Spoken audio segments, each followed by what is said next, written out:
acknowledge anything. Hang on. Certainly don't. Leave it up to me, do you watch? The $300,000 bin is just too savoury a scandal to die. Bins that are costing $325,000 each that aren't going to get used, by the way. Call me old-fashioned, but I do wonder what happened to checking such things before you go on air. Me too. Fair. As someone who's never checked anything before I go to air. Oh, we know. Very clear. Now only $999, or get up to 50% off on the exclusive Tempur Breeze mattress, and also receive a bonus Tempur Manchester set valued up to $699. Experience Tempur for less with Harvey Norman, your local mattress experts, Corail and Warm Ponds. Thanks to our number one ticket holder, APCO. Fueled by APCO Cafe 24/7. We're before the bounce for Team Tyre Power and the Ponds and Norlane Hotels on GFNL Grand Final Day. Team Tyre Power, your one-stop shop for all tyres and wheels in Belmont, Drysdale, North Geelong and Torquay. St Mary's are out, and also now St Joseph's. St Joseph's in their traditional strip with the black shorts. St Mary's in the navy blue and green with the white shorts this afternoon. We're not too far away from the Hickey versus Jared Garner.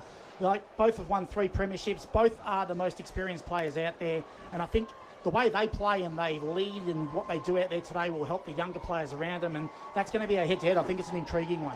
150 today for Al Hickey. Brother James playing his 150th open age, 145 by my count at senior level. Super effort. Yeah, 2017, 2018 flags for James Hickey, of course. All 3 from that 15 to 18 era for Alex Hickey. Looking to become the first 4-time premiership player at senior level in history at Drew Oval. St Mary's looking for some 3-timers this afternoon and a couple of duels as well. So we're down with St Mary's and St Joseph's on centre wing, and it's time to head down to our ground announcer, Matt Warland. Welcome to GMHBA Stadium for the 2025 Blood Toyota Senior Grand Final, played between St Joseph's Football Club and St Mary's Football Club. An amazing afternoon here, sunshine, and we're ready for a big grand finale. We'd like to acknowledge the traditional custodians of the land we meet on today, the Wadawurrung people of the Kulin Nation, and recognise the Aboriginal and Torres Strait Islanders people's unique culture and spiritual relationship to land, waters and seas. We pay our respect to elders past, present and emerging. Before we proceed with the toss of the coin, I'd like to acknowledge the coaches and captains of both teams this afternoon. For St Joseph's, Coach Ron Watt and Captain Alex Hickey. And for St Mary's, coaches Luke Rayner and Ben Bosley, and Captain Jack Blood and Braden Ham. Okay, can I welcome to toss the coin and the two, if I can invite the captains over, please, and also the GFL number 1 ticket holder this season. A round of applause for Jock McMahon.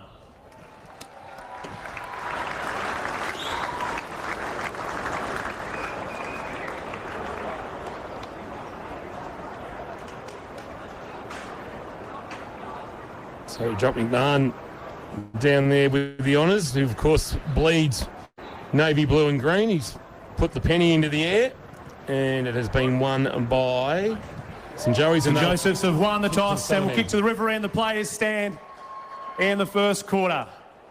Big toss to win.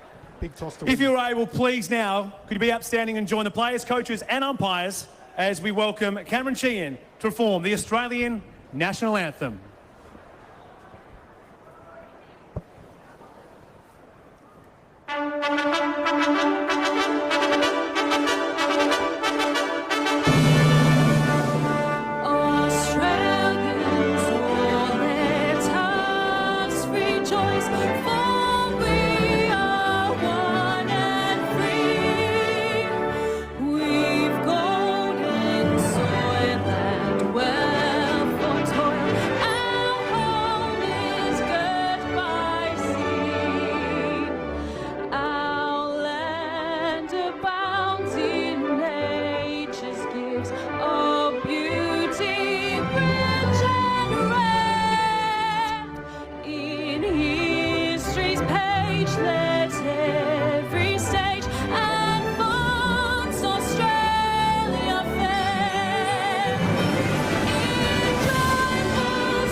Thank you, everybody, and good luck to both teams. It's time now for the 2025 GFNL Grand Final. St Joseph's and St Mary's going toe-to-toe.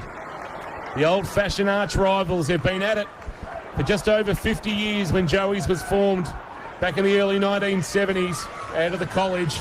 St Mary's starting life as young Catholic workers,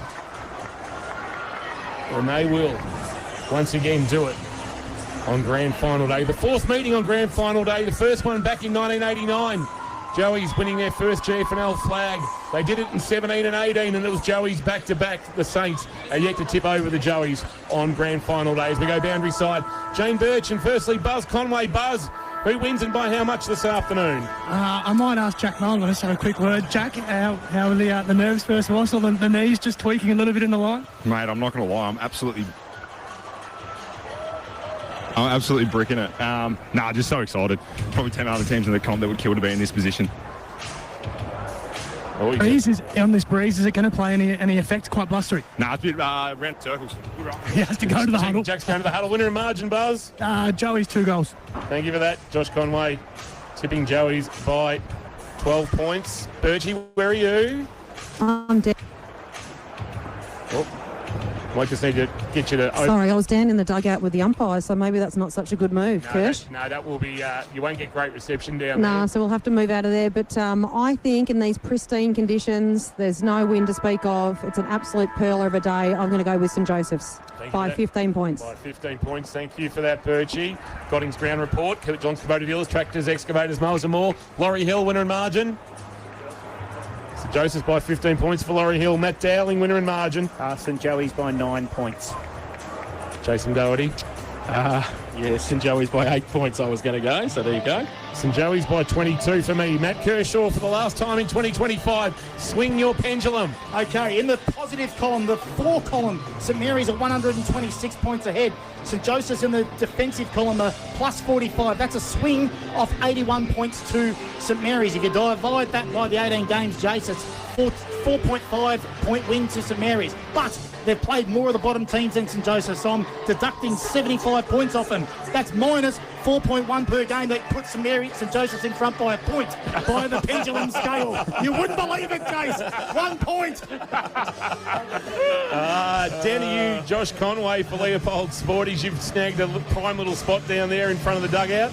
Yeah, it's almost like I'm incognito down here, Kingy. It's great. The conditions are absolutely perfect. It is quite blustery in the middle of the ground. The wind's not really favouring either end at the moment, but it is very swirly, so interesting to see how the teams adapt to that. Thank you for that. Leopold Sportsman's Club, Leopold Sporties' brand new sports bar is now open. It is umpire Wilson who holds the ball aloft. He'll run with Chris Jones and Steve Ganaccia. And the 2025 GFNL Grand Final is go! And Joe Chaplin gets it down for St Joey's first hit out of the Grand Final. Jack Blood goes in, but I think it might be a free kick already. It's going to come back. It's Matt Copley for St Mary's. Gives it off a step, goes to the Lang. He goes towards half forward with the kick, kicking to the Joel Selwood stand in his first term. Is St Mary's. Harry McMahon, handball was okay in the end. Rudd made it better than it was. Left foot kick was okay as well. And Ham, who looks to be forward of the footy today for St Mary's. He is on 50. He's right next to the boundary line. And he's going to kick to the northern end. He's going to play on now as well and go to the top of the square with the kick. Big pack there. He wants to mark one-handed. Wasn't going to get it done. Goes towards Dowling and Gow. They see it over the boundary line in the right forward pocket. And we're going to have a boundary throw in. Well, McGully Plan Farm matchups, gentlemen, keep an eye on those this afternoon. Whatever you see, just shout them out because they'll be important this afternoon. Matchups on the likes of Dowling, the likes of Ham, the likes of Lewis are all going to be important. We'll get a boundary throw in, right forward pocket, northern end of the ground. We'll get a crowd update too from Buzz and Birchie. Chaplin just fisted away outside defensive 50 for Joey's, but tracking it is Blood, James Hickey, to keep him company. Blood run out of room as we get down to you, Birchie. Just a crowd, is it? They're starting to roll in a little bit.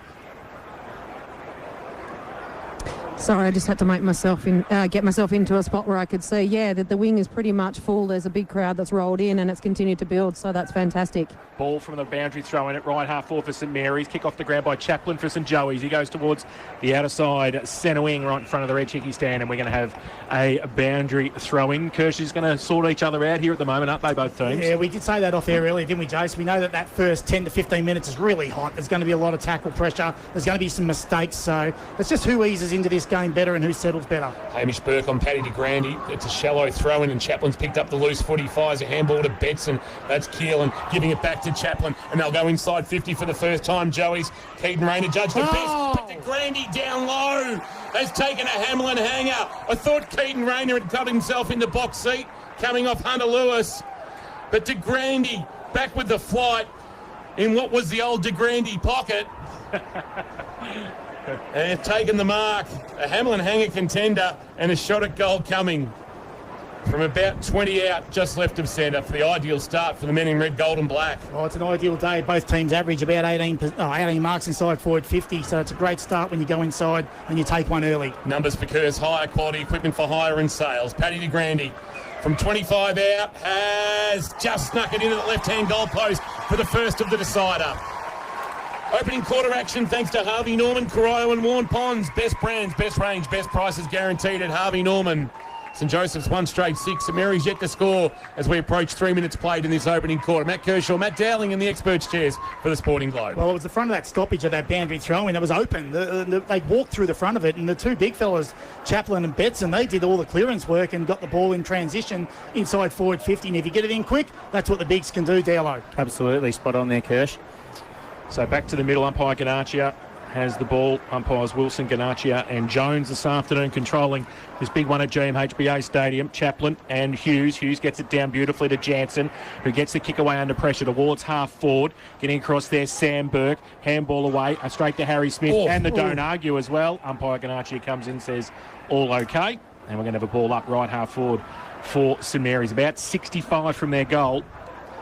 And coming across for the ruckwork, Chaplin and Hughes. Big Wombat Gully Plant Farm match up this afternoon between those two. Chaplin got it down. Garner, he can't get away. Umpire just hovering, letting the ball go. Chaplin does get it away for St Joey's. Goes towards the top of the square at half forward for St Mary's, but they're going to turn it over. Lang with a quick kick inside for St Mary's. There's a 2-on-2 over the back. Webb comes across as the number 3 for St Joey's and breaks free. Short little kick.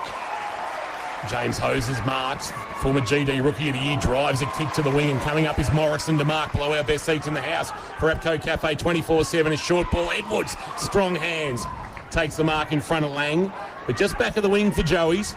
Broadcast side on a fine Friday afternoon from a standing start. Edwards sends a kick forward. Lewis is his target, won't get there. Surely tunnelled. Pendlebury, who'll get the free kick. Been an interesting year for Ryan Pendlebury. Served a significant suspension for an issue from his time at Euroa, but back at the right time, then an injury or turnover. Jansen's kicked it straight to James Hickey, who with the outside of the right boot puts it into the left forward pocket. It eludes de Grande, a foot race. Jansen and de Grande. De Grande shrugged away, tried to get a handball away. Jansen stuck the tackle, and that will be holding the ball against Paddy de Grande. Chris Jansen did well after making the initial mistake. His short kick is marked by Pendlebury. It barely went 15. It did, and he's at the back end of defensive 50 for St Mary's. He goes towards Wales, kick out of mid-air by Nanatus. Might be okay across half forward for St Joey's. Short little kick by Gow, missed the target, which was Hunter Lewis. Coming back the other way, Travellini to help out for St Mary's. He handballs it back to Jansen, inside defensive 50 again. Might have turned the ball over. Antonak, though, couldn't take the mark. Cockrell stands in the tackle, gives it away to Ham. He goes further afield. Travellini off a step at half back, tries to measure the pass towards centre wing. But right in the back pocket of Sam Burke was Cal Mitchell, and he saw it over the boundary line in front of the red chicky stand. We're going to have a boundary throw-in. Has that crowd started to build buzz just as it gets into this opening quarter? Yeah, it has, Kingy, and vocal too. So Buzz Conway, Jane Birch, boundary side for Leopold Sporties, boundary throw-in. Hughes and Chaplin. Chaplin worked Hughes off the foot. He just ragdolled him and then pumped the ball forward. Inside forward 50, a rolling ball. Lewis comes out and takes it. Rayner gobbles him up, brings him to ground. Lewis can't get a handball away. Ball spills out. Henderson sees it out. And we'll get a boundary throw in. Right where the 50 meets the boundary line. Under the big scoreboard in the Mirabel Street pocket. St Joseph's 1 straight 6. And Mary's yet to score. Opening quarter action for Harvey Norman, Corio and Warren Ponds. Best brands, best range, best prices guaranteed at Harvey Norman. So 50 around from the St Joey's goal. We have a boundary throw-in. Joe Chaplin and Fletcher Hughes for their respective teams. Pine puts the ball in the air. Hughes gets it down. Chaplin, though, gets a second tap onto it. Over his head towards Lewis. Rayner right next to him. Tackle without the footy. Umpire says play on. Ball spills free back towards Gow. He's not going to be able to keep that in. And it left half forward. On the outer side, we are going to have another boundary throw-in. Some good matches up the other end. Cal Mitchell's got the job on Burke. And obviously Betson's got the job on Rudd. Wombat Gully Plant Farm, 201 Townsend Road, Moolap. New stock arriving every day. Gents are about to head back to the garden. Tapped down by Chaplin. Roving James Hickey. Fired a handball forward for Joey's into the path of Hose. Hose will run onto it and bang it on the boot inside 50. It's not his best kick under pressure. It eludes both Burke and DeGrandy. Spragg gets back there to tidy up, and his kick is good for Travellini, who marks at left half back in front of a crowd building in the Brownlow and Premiership stands. The veteran Travellini sends a kick to the wing. Big fly coming from Rudd, but standing tall O'Dwyer, who knows how to get it done in big games. The former Yarrawonga player who can cede some ground with the kick back inside the centre square. And Tanner Owen, a great story, back into the side late in the years, held his spot, and he goes laterally to Chaplin on the outer wing. He shorts it. Short little kick's okay. Finds Gow. Webb runs past. Gow, though, elects to go with a kick. Inside forward 50. Looks at DeGrandy. Oh, Burke in front. Great play. Fantastic Hamish Burke. Got in the way of Paddy DeGrandy and took the mark in the last line of defence for St Mary's in the back pocket. Is this the same Hamish Burke that they tried to hide in a senior game once upon a time? Kick to half back. Oh, Hamlin hanger, but landing awkwardly. Is that Rudd, who's landed on his coccyx? Alan McDonald? Or is it McDonald? It's McDonald. He's taken the mark. He's landed hard. And as we know, the surface is firm. They've had to throw some water on it.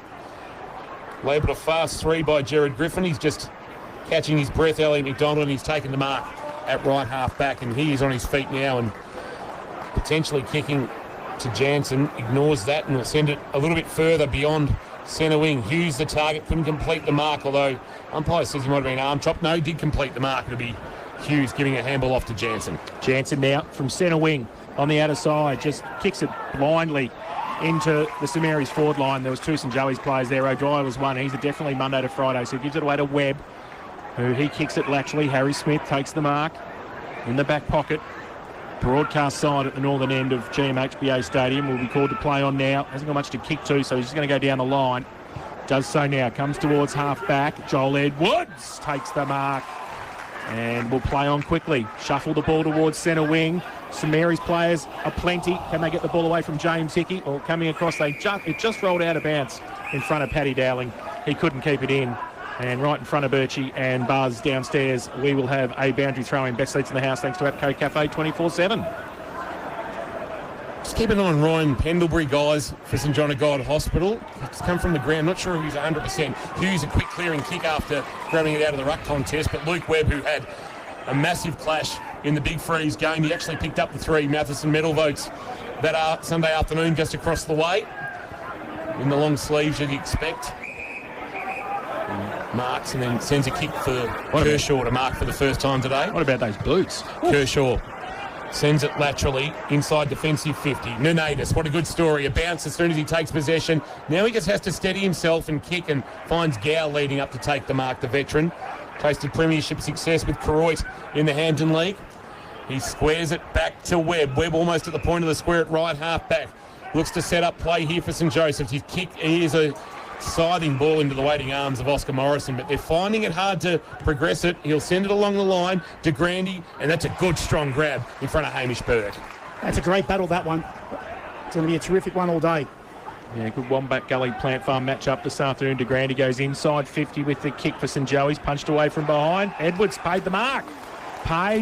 He got the first hands to it, and then umpire Ganacci said he got the second one there as well, and he has got sticky fingers. And he's taken the mark and will shoot for goal from 40 metres out, 45-degree angle, and he needs it. He wants a bit of half-time action too, the old Joel. He does, but it was interesting. He wasn't paid the mark, and he disposed of it by throwing it. So he's let Birchie know that, and Birchie's let him know that if he kicks a couple, he might be a little bit of half-time action on K-Rock this afternoon as they head off the ground. He does want some media, Street. He wants a little bit of media, so let's see if he can hold up his end of the bargain. 40 out. Belmont Watchhouse end of GMHBA Stadium. He comes in. Oh, he's going to have to do a little bit better than that, Joel. He's missed it to the far side and through for the first minor score of the afternoon. So St Joey's go to 1-1-7. They lead St Mary's yet to score. Harvey Norman, K-Rock, first quarter scoreboard. Fair to say it's a grand final that hasn't settled into a groove yet. Pendlebury's back on the ground, which is good for St Mary's. 11 minutes played on the Barwon Foods time clock. Pendlebury drives a kick to half-back. Sprague's target in front of Al Hickey's taking the mark for the Saints. So just for those maybe the casual observer, St Mary's are the Saints, and Joseph's are just colloquially known as Joey's. That's how we'll refer to them this afternoon. Laterally to Connors on his field of dreams from 2019. That right knee heavily strapped after missing the preliminary final. Goes short to Pendlebury. They've sent it out to the outer wing. He goes short to Garner, but there's no real flow to what St Mary's are doing.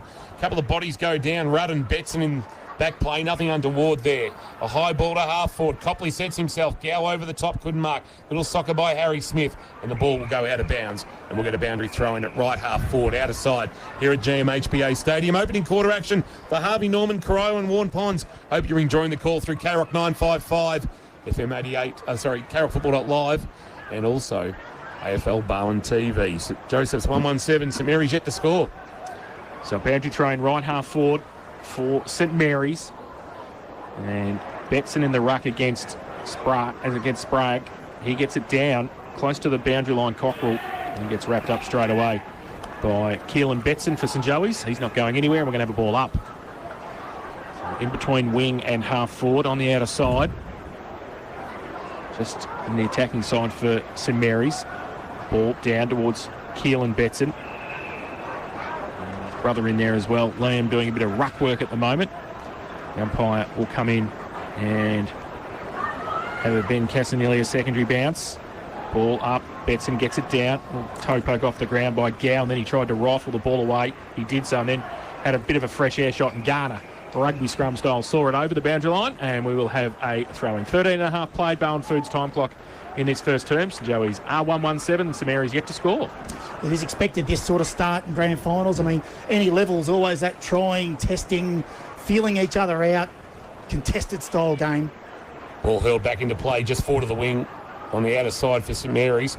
Double palm down by Betson, but Cockrell to Blood. Blood had his kick wonderfully smothered, diving across the boot. James Hose, you've got to love that from your first year player. Game number 16, he picked up his first Matheson medal vote in the Big Freeze game when he had 20 touches and laid 7 tackles.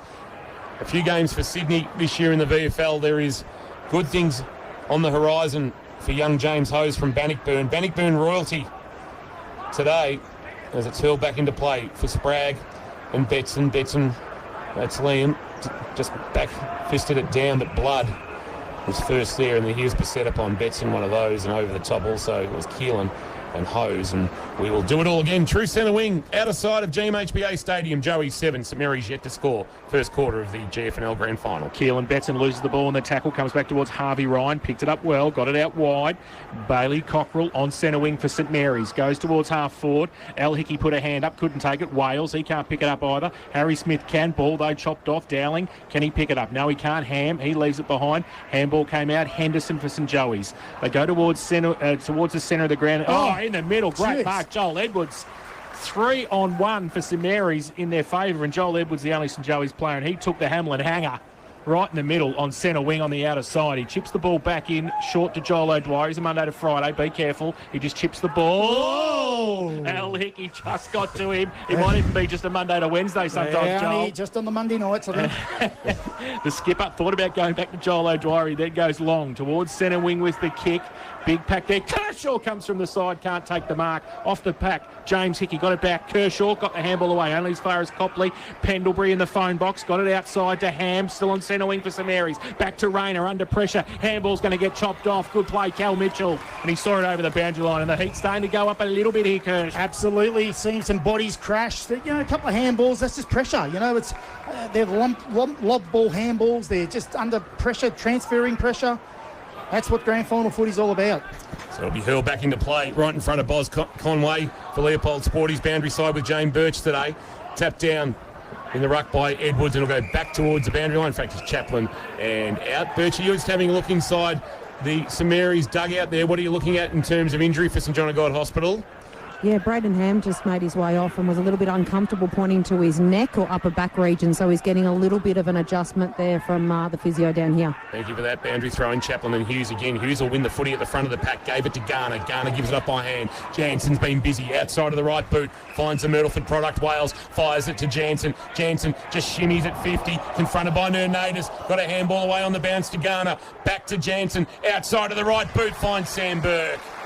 Well, they stuffed around with it a little bit. Chris Jansen found himself in a little bit between a rock and a hard place, found his way out of it, and all's well that ends well, and Sam Burke will go back and have a shot on his first of the afternoon. Yeah, defensively then St Joseph's 3 players went to the play with the ball, and they just left that outside of that little scrimmage exposed, and there was an easy little layup there for CJ, Chris Jansen. 3 goals in the big win back in round 12 that really franked St Mary's as a contender. 50 for the season for the 18 from the Saints. From 35 metres out, sends it on its way, and he's faded it nicely at the left-hand goal post for the first of the afternoon for the Saints to get them moving.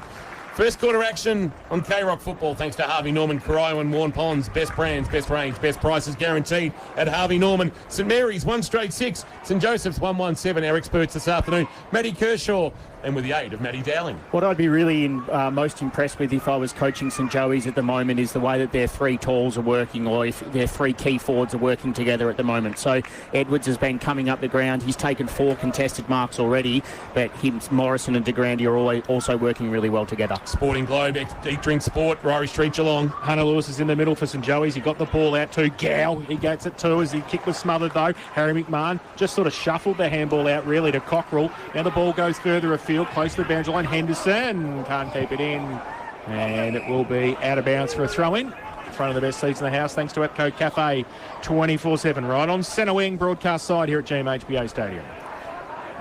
So 18 minutes played on the Barwon Foods time clock. Sells the freshest fish direct to you. Donga Road, North Geelong. I'm sure they've been smashed ahead of grand final parties this weekend. Ruckwork is won by Hughes. Dowling at the front of the pack under pressure. Got a handball away indiscriminately. It's taken by Gow for Joey's. Kicks to a one-on-one. Mullen just removed Harvey Ryan and took a really good mark. Hamlin Hanger contender from the 25 for Joey's. And you'll look to send it inside forward. 50, Edwards his target. Crunch Burke, but the ball to the front of the pack. Garner turned it over. Edwards a wrecking ball. He although turned it over. Lang dragged down in a tackle. Was tripped. And there's a bit of push and shove. Chafer and Edwards and Harvey Ryan came in with a little cheapie into the back. And come on, Harvey, you're better than that. Lang back to Harry McMahon, the man who put the Saints into the grand final last week with a wonderful goal at West Oval, and that's a great kick into space. Pendlebury to take it on the bounce, although confronted by Antonak. A handball to Rayner, and Rayner's got space on the outer wing. Takes one bounce, thought about a second, probably should have in the end. The kick was indiscriminate, goes only as far as Luke Webb across half back for St Joey's. He gives it to Chaplin, and they go with a kick from centre half back by Hickey, and it's a great kick too. Hit Mullen on the chest, couldn't take the mark, gets around at centre half forward, gives it away to Henderson. Little bit of candy from Felix, got a trip play on the call advantage, left foot kick, he's missed it, and through for one behind. Ron Watt told us during the week he'd become a bit of a goal kicker too. Felix Henderson kicked 6 a couple of weeks ago for St Joey's, but he's missed on this occasion. They go to 1-2-8. They lead St Mary's 1 straight 6. Harvey Norman, K-Rock, first quarter scoreboard. Pendlebury with a kick, and this game's opened up a bit. Garner can sweep a kick wide and sends it to the skipper, the co-skipper in Blood. Blood drives it towards half forward to a one-on-one. Webb and McDonald, and in the end, McDonald can't reel it in. It's off hands and out of bounds. Is that the matchup? I don't know whether they want St Mary's. Webb paying no disrespect to McDonald. That's exactly the matchup that St Joseph's want, and that's how they're trying to manipulate it. I've seen him roll off 2 or 3 opponents now, and they've probably got what they want. From the throw-in, ball spills free towards Gow at the front. Jansen tried to close him down. He got the kick away, though, to centre wing, punched away. Burke at the back against De Grande. That is going to be a delicious little matchup this afternoon between Peter De Grande and also Hamish Burke, who's been in rare form at full-back for St Mary's. The interesting matchups for St Mary's will be behind the footy. They like to generate their offence from behind the ball, but at the moment with St Joey's being dominant forward, they're manipulating those, especially with Sprague coming up and playing second ruck at the minute. Time on, ticked over on the Blood, on the Barwon Foods time clock, I should say. Blood's in there, but not getting the footy. Harry Smith a handball. Harvey Ryan, Lewis, bodies crunching everywhere. G. Mullen was high on Rayner. Umpire didn't see it that way. Ball spills out. Garner lost it.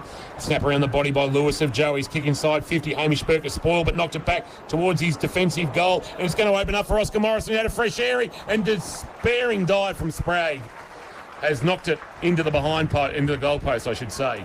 And a minus score for St Joey's, who, by my count, should be. The scoreboard's got them at 117. They should be 139. That is correct. To 1 straight 6. So scoreboard needs to catch up. 21.25 minutes played. Pendlebury kicks it in. Terrible kick.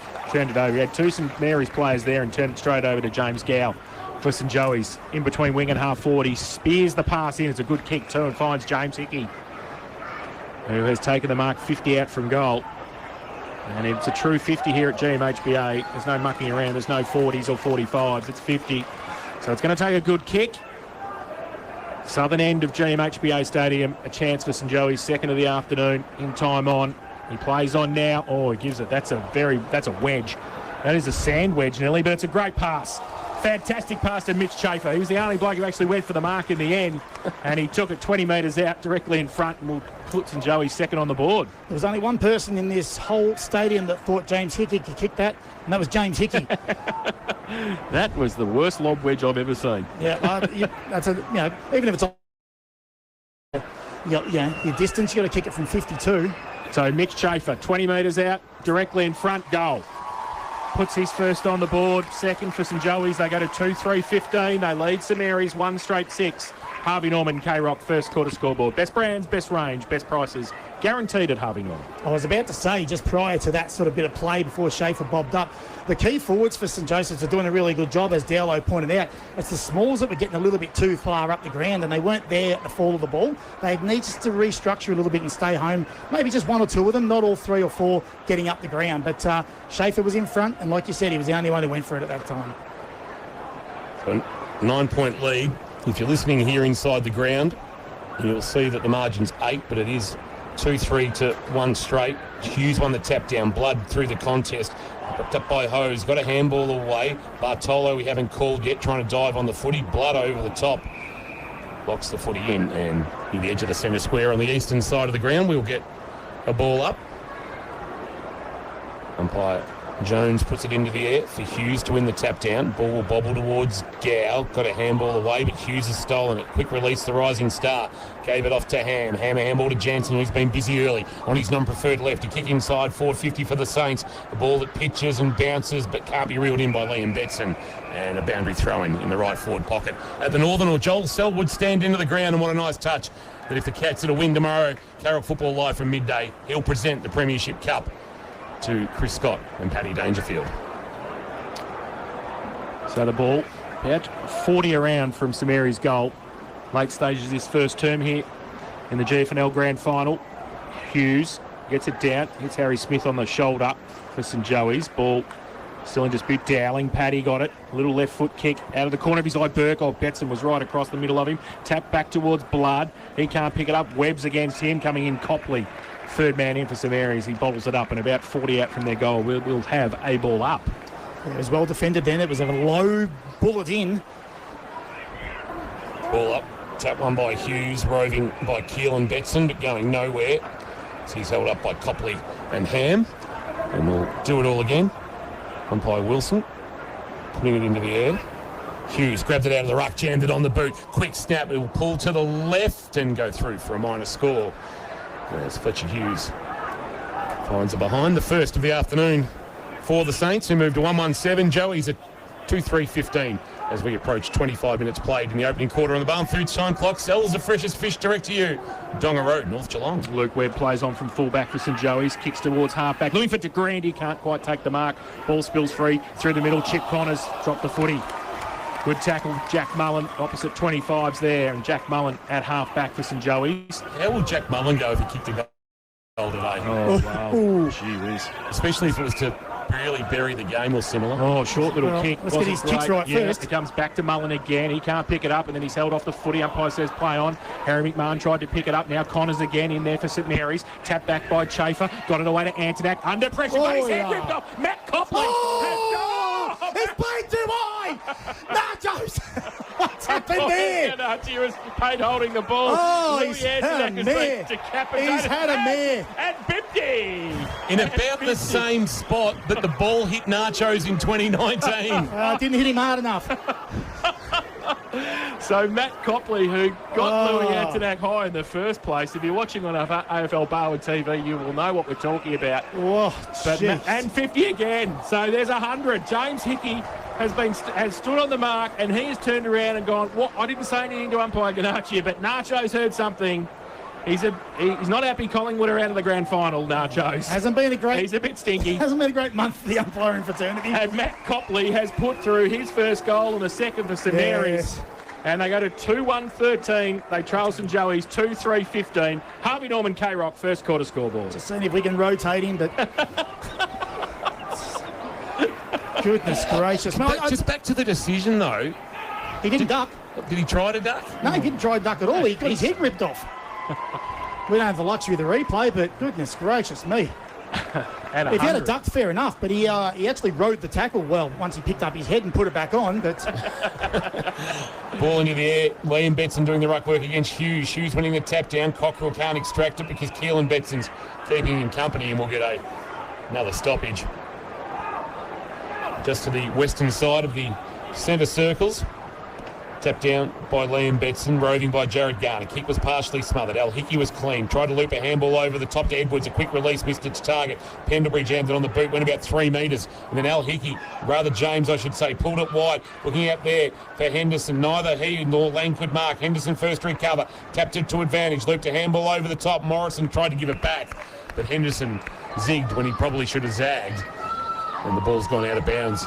Under the big scoreboard on the south-eastern pocket. St Joey's 2-3-15, St Mary's 2-1. That'll have to be adjusted at quarter time as we approach it. 28 minutes almost played on the Barn Foods time clock. Betson got it down in the ruck for St Joey's at the back of the pack. Got a couple of numbers, but they lost the footy, and Bailey Cockrell for St Mary's got the clearing kick. Back towards centre wing. Wales comes out for St Mary's. He can't pick the footy up. Close to the boundary line, and Natus sees it over and then tells Elijah Wales all about it as well. And Jesse Travellini. And it will be a boundary throw-in on the outer side, just forward of centre wing for St Joey's. They lead 2-3-15. St Mary's 2-1-13. And that's on the Harvey Norman first quarter scoreboard. Michael Rudd's just gone behind the ball for St Mary's in the late stages of this first quarter too. Thank you, Dowlow, for Wombat Gully Plant Farm. Matt Dowling and the experts chair up the back for the Sporting Globe. Now, the Betsons are going to look to combine here, but there's a free kick being paid for a throw, and it's coming back to Matt Copley.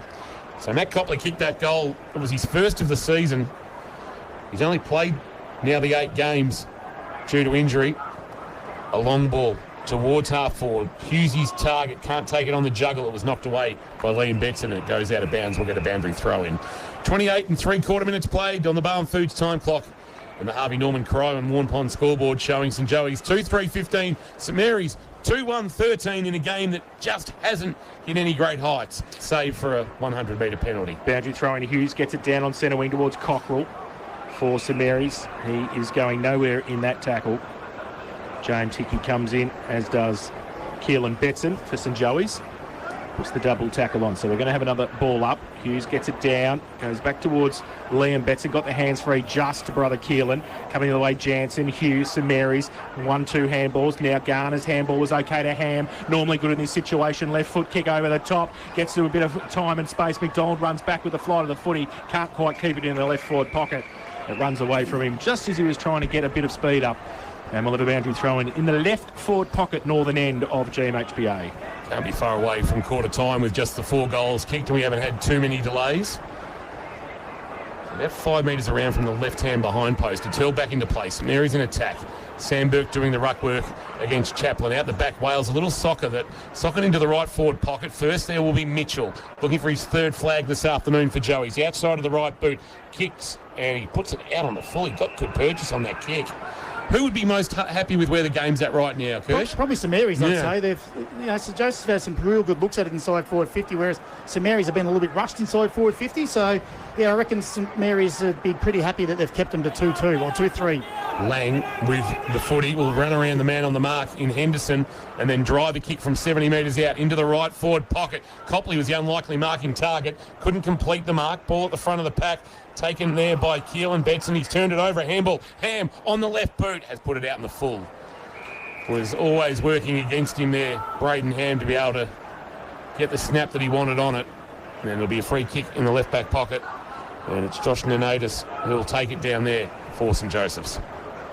So Nanatis, last line of defence for St Joey's, goes towards half-back. Big pack there off the side. Rayner for St Mary's. Got it away. Spray gets it inside for St Mary's. Inside forward 50. The ball comes through. Al Hickey met by Copley. Ball goes wide. Owen got up and then lost the footy in the tackle. Harry Smith under pressure as well. Got it sideways. Coming the other way though. Lang off a step. Goes back towards the top of the square. Coming out, Kershaw did well, but it fell into the arms of Sam Burke. Sam Burke reels around and kicks the Metricon goal of the afternoon. Sam Burke, great roving from the big man. He got in the right forward pocket, came off marking hands, and he turned around and he kicked the goal. And that is his second of the afternoon. And they go to 3-1-19 now, St Mary's. They lead St Joey's 2-3-15. Harvey Norman K-Rock, first quarter scoreboard. Well, we talked about who'd be in a better position, but they had the last 3 or 4 inside forward 50 St Mary's, and they just sort of, gathered a little bit of time in possession, and particularly time in forward half. So they were knocking on the door. It was only a matter of time before they probably got a look at the scoreboard, and that's exactly what happened. And it was off their ability to defend in their front forward half as well. They rolled up the ground, put that pressure on, and didn't allow St Joseph's to find that exit out of their defence. Dowling and Kershaw, the two Matts in the experts chair for the Sporting Globe, Eat Drink Sport, Rory Street, Geelong. Back in the middle, Joey's being challenged, the minor premier, and a free kick for a throw back in the middle. Fletcher Hughes has been good. A handball release to his co-captain in blood, and right on quarter time siren blood. Kicks towards forward 50. O'Dwyer marked anyway for Joey's. So it's quarter time here at GMHBA Stadium in the GFNL Grand Final of 2025. St Mary's 3-1-19. Lead St Joseph's 2-3-15. The goal kickers, 2 for the Saints for Sam Burke, 1 for Matty Copley, courtesy of a 100-metre penalty. And their singles for Chafer and De Grande, the first of the game for the Joeys. That first quarter for Harvey Norman, Corowa and Warren Ponds. Best brands, best range, best prices guaranteed at Harvey Norman. A break. Back shortly with an SUV on the bit, but then it just come back congested.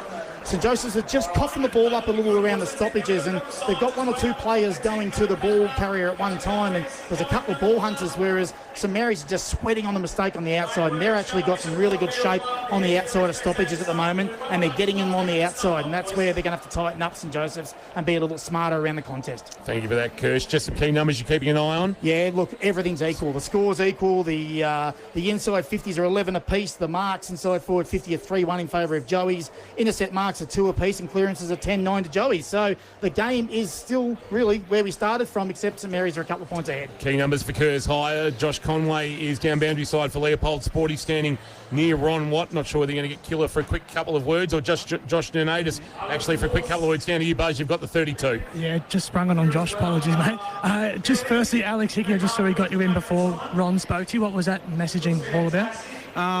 Hickey, great play. He was just trying to compose us. We had a pretty good start to the quarter there, leaked one late, so it was pretty much just to compose and make sure we still compete and have our matchups. But he was pretty happy with our first quarter as a backman. And Ron was as well. Yeah, I was pretty happy, except for that one that we leaked late, and obviously that one that they had the two 50s on wasn't ideal, and that. Yeah. All right, good man. Thanks for joining us. Jane Birch with Luke Rayner. Just a quick couple. You'd be pretty happy with that first quarter. Tackle pressure was right up, particularly in that forward 50, which resulted in a couple of majors for you. Yeah, I thought a little bit slow to start, but sort of after about a 10-minute mark, the boys seemed to find their groove a little bit. So it was a good response to, I thought, the first 10 minutes of the game. Joey's mainly had the momentum. And in good news for you, that man up forward, Sam Burke, is looking lively again today. Yeah, listen, he's going to be a dangerous matchup, so we just obviously got to try and keep getting the footy in there. It's a front half game, finals footy, so they'll be trying to do exactly the same as what we're doing.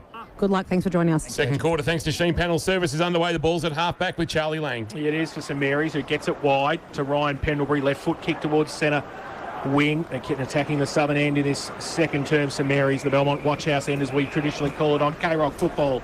And it will be a boundary throw in at left half forward for St Mary's. They are 3-1-19. And they lead St Joey's 2-3-15. And the scoreboard was corrected at quarter time.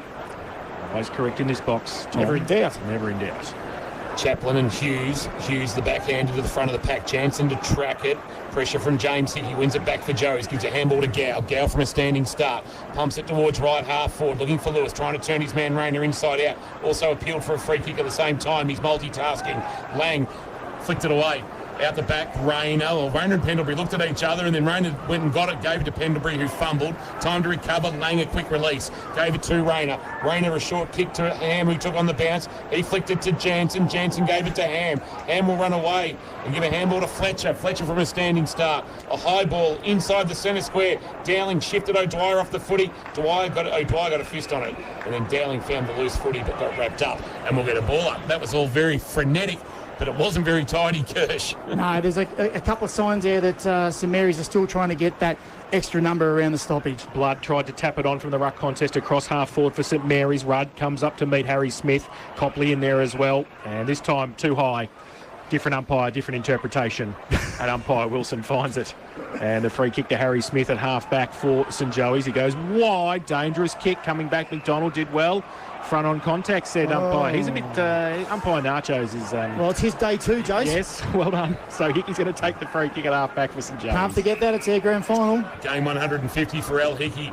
Sends a high ball towards half forward inside the centre square. Pendlebury flew, couldn't complete the mark. Blood at the front of the pack with the Saints. Oh, coat hanged.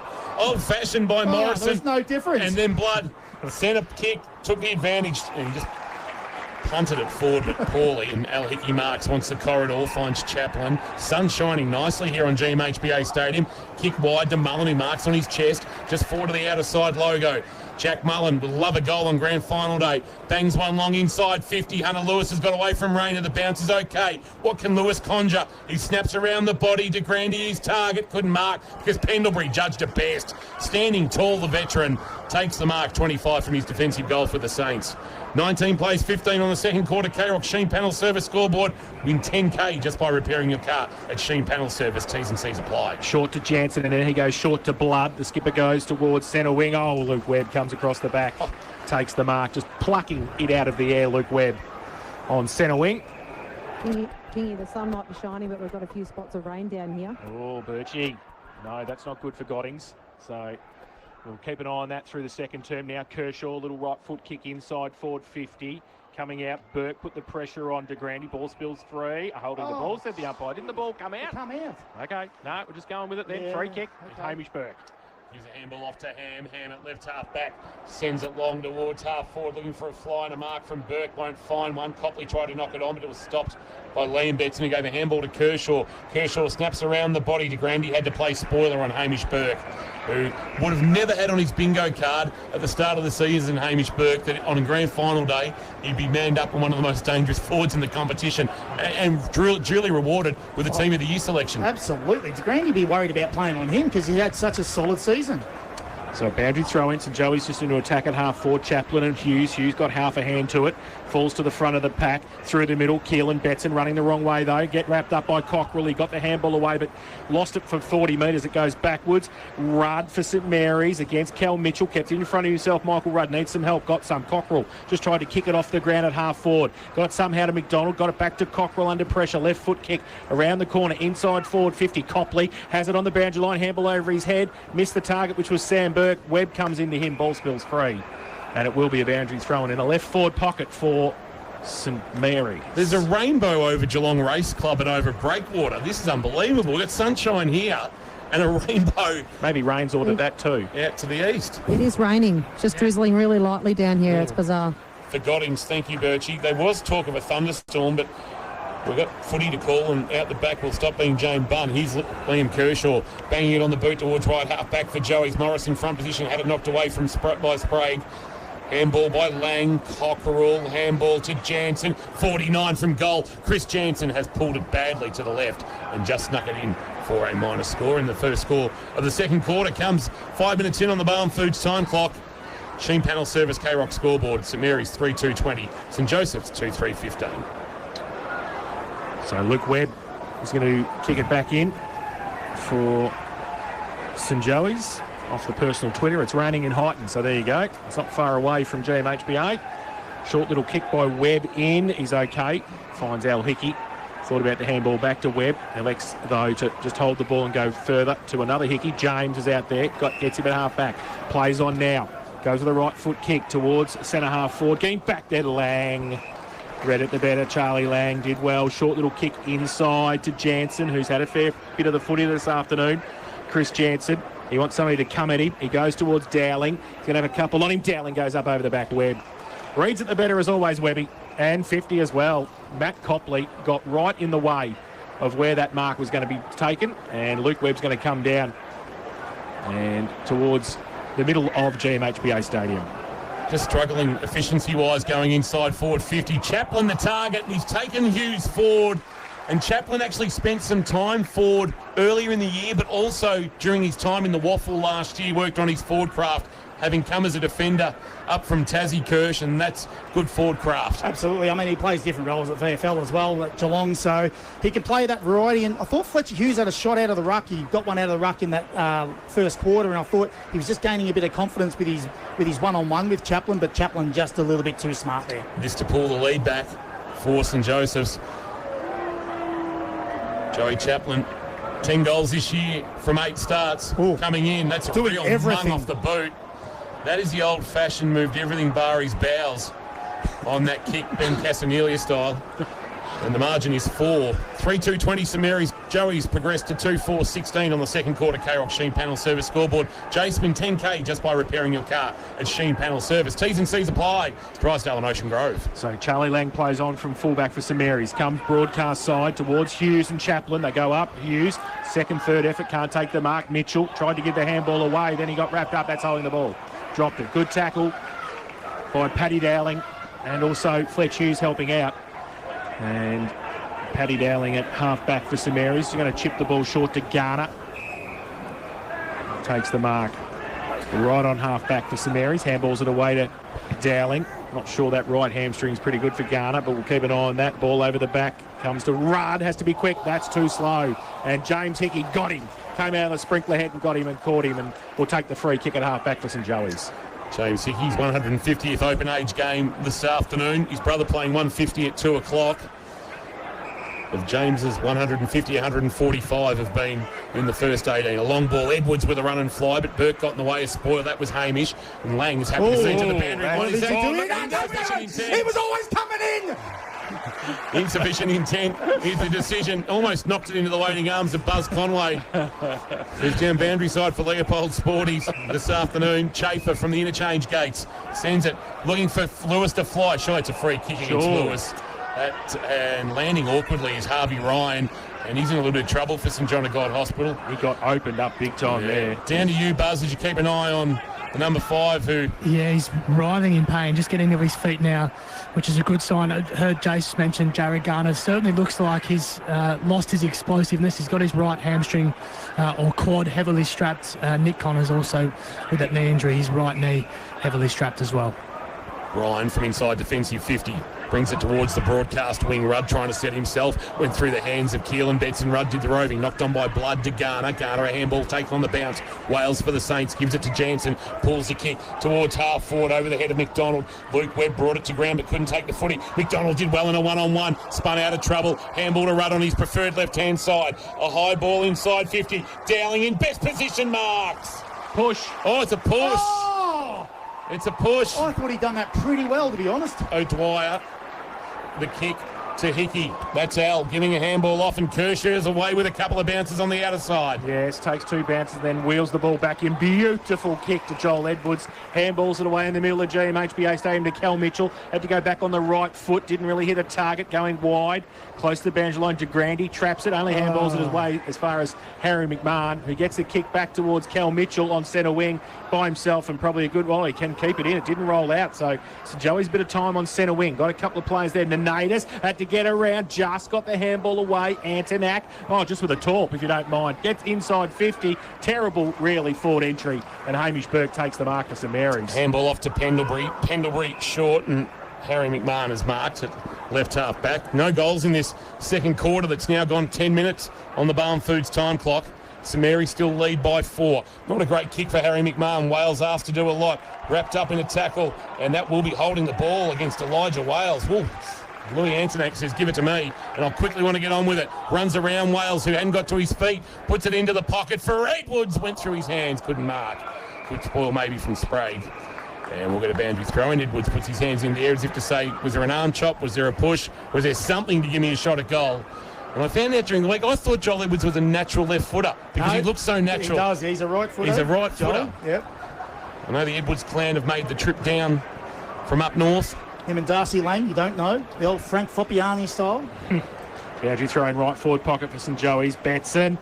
Hughes puts the tackle on him. Ruckman not holding the ball. Wow. Oh, I'm confused. So am I. Anyway, Fletch Hughes has got the free kick for St Mary's. Last line of defence, northern end of the ground. Handballs it away to Pendlebury.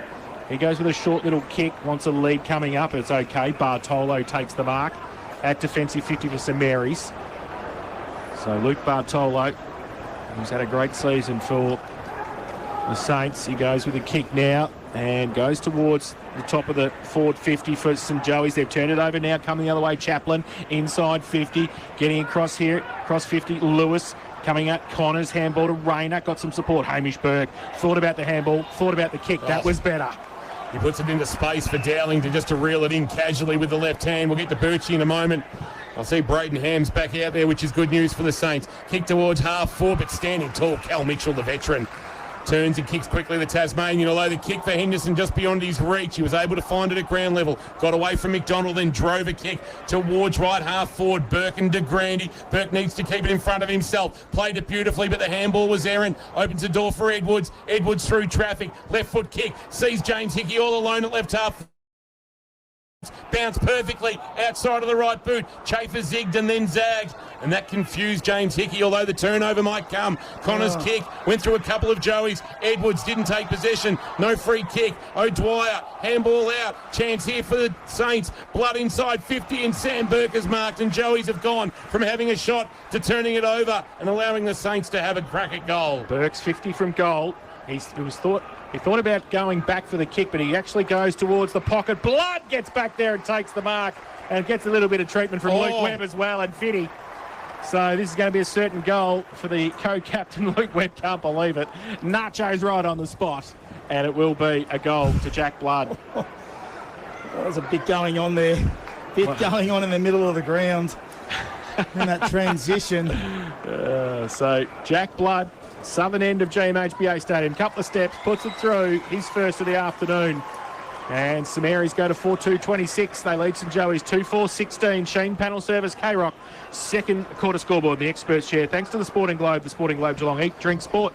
Here's Kirsch. Well, it's what it comes down to is 3v2 here in that back half as well. St Mary's just got their numbers, which means, you know, either St Joseph's is trying to sag or get one out the back, or they're just not going 1v1 in the forward line. Just because the ball hits the ground in your forward line, you've still got to work hard and defend it to keep it locked in. And St Mary's done a really good job then to transition out of their back half. The Saints now with 3 consecutive goals. The first goal took 13 minutes of this second quarter. Betson to do the ruck work. That's Lamb going against Rudd. Keelan Betson couldn't take it, but Garner could go. The handball to the goal kicker, Blood. The Saints co-captain puts a high ball to half forward. Knocked away from Dowling. Front of the pack, Hose hasn't had a huge influence yet. Chance for Keelan Betson. Gave it to Nenatus, who gave it to O'Dwyer. O'Dwyer loops one over the top. James Hickey on the burst. Shrugged a tackle, held the handball back. Hose had to wait for it to bounce. Rayner came up and met him well, and then forced a turnover. Handball Garner. Harry McMahon back to Lang. Lang a high ball towards half forward. Judging at best, but not marking Harry Smith. Took possession when it hit the ground, but then got dumped. Got a handball away. Oh, holding the ball, that's harsh. They can't be. That is a harsh call. You'd have to say on Harry Smith. Handball off Copley.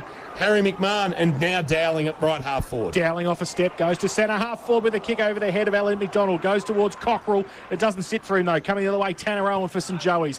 Back towards the middle of the ground. He goes towards Mullen. Went left, went right. Did well. Don't argue. Jack goes out wide with the kick. Goes towards Felix Henderson. Ryan against him. He's recovered. Harvey needs the safety of the boundary line, does he? Tries to keep it in. In the end, he does. He gets some support. Sprague gets it out towards the boundary line. Mullen comes across and just puts it over Waratah style for a try. It's out of bounds. And it'll be a boundary throw-in on the Red Hickey stand side of GMHBA Stadium. You would have thought maybe 4 knockout finals, basically, including round 18 being basically an elimination game. 2 6-day breaks, as now we've got the umpire getting involved and maybe some blood work for Liam Betson, that it might catch up with St Mary's, and it may still well do, but they're not showing any signs of fatigue despite the consecutive 6-day breaks. No, and a lot of their scores on the back of turnover, like St Joseph's, they're turning the ball over that often. St Mary's pressure is elite at the minute. Down to you, Buzz, because you're seeing Liam Betson come towards you with a bit of claret coming from the schnoz. Yeah, just the nose, nothing too major. St John of God Hospital injury updates, caring for our community for 50 years. We'll get a boundary throw in true centre wing as we've ticked over 16 minutes played on the Barwon Foods time clock. Rudd having a run in the ruck for St Mary's up against Joe Chaplin for St Joey's. Chaplin gets it down towards Gow, who runs into traffic. That traffic was Jared Garner and Michael Rudd for St Mary's. They hold them up. Allen centre wing. So ball up. Chaplin. That was a tap it towards Betson. Cockrell was there. Betson did well. Right foot kick. Inside 50. Burke put a hand up. Couldn't take the mark. Coming the other way was Edwards. Harvey Ryan, though. Handball to Burke. Under pressure. Little right foot kick over the top. That was great vision. Oh, Rayner, though. He had it and lost it and got it away. Now free kick push. Oh, no advantage. Coming back. No, it's a throw. throw. Oh, wow. Against James Gow. And Keaton Rayner will take the free kick at defensive 50 for St Mary's. Yeah, I've got to say that decision was right. Well, they got one. Okay. Rayner, inside defensive 50. Sends a long ball to the wing. Rudd with the one hand couldn't mark, but it fell nicely for Garner on his left. Sends it towards half forward in a one-on-one. McDonald and Al Hickey. It's off their hands and out of bounds for a boundary throw. And Birchie, just a weather update for Goddings.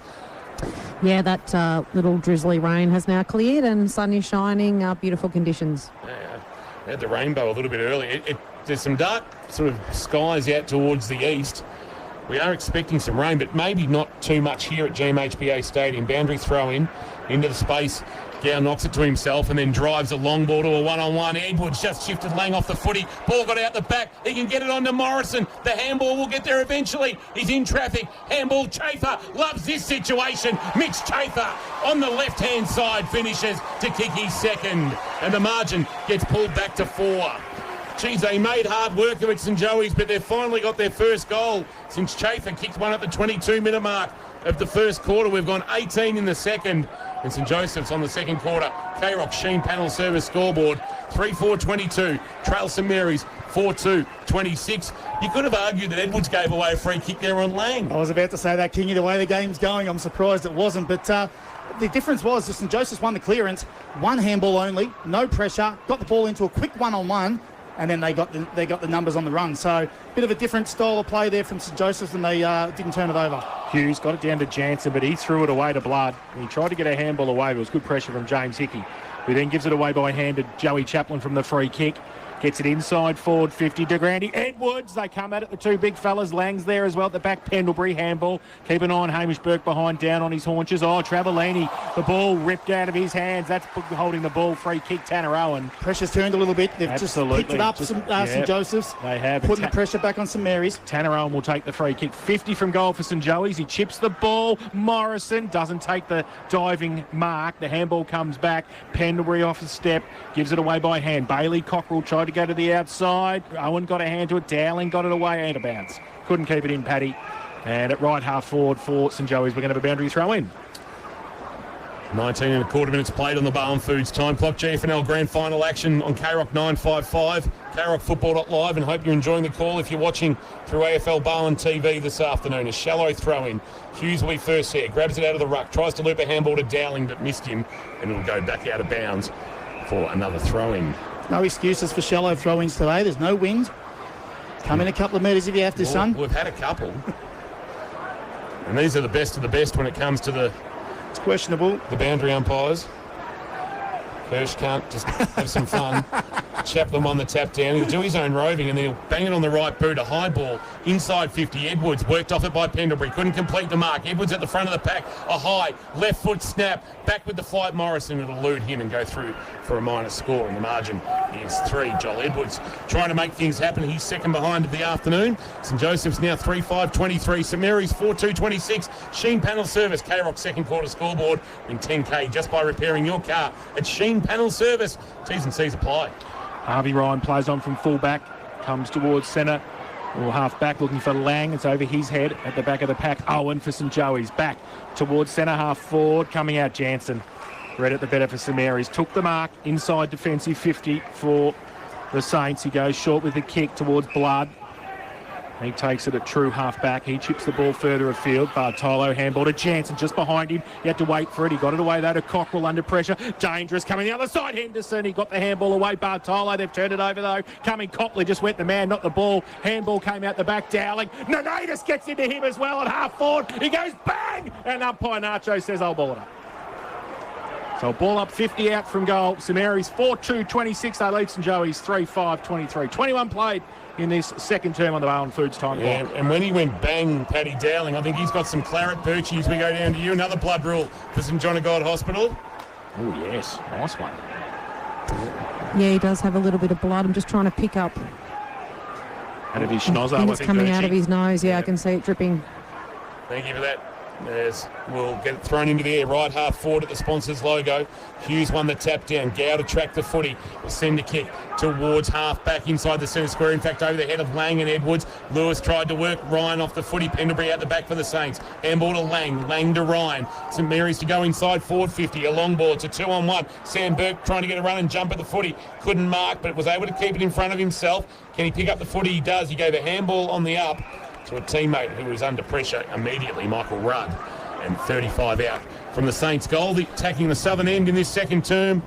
We'll get a ball up. 4-2-26, plays 3-5-23, 22 minutes played on the the Bowen Foods time clock. Ball, Chaplin in the ruck contest, got it down, umpire holding the ball. Wow, so free kick, and it's going to go to St Mary's. It's going to go to Matt Copley.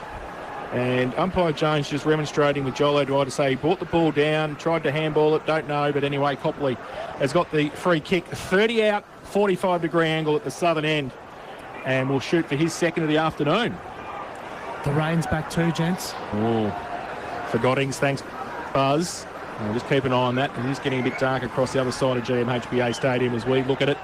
Now Matt Copley, southern end of the ground, right foot kick, bang, gets it, he's second. And the fifth of St Mary's, they go to 5-2-32. They lead St Joey's 3-5-23. Sheen Panel Service, K-Rock, second quarter scoreboard. Win $10,000 just by repairing your car at Sheen Panel Service. T's and C's apply.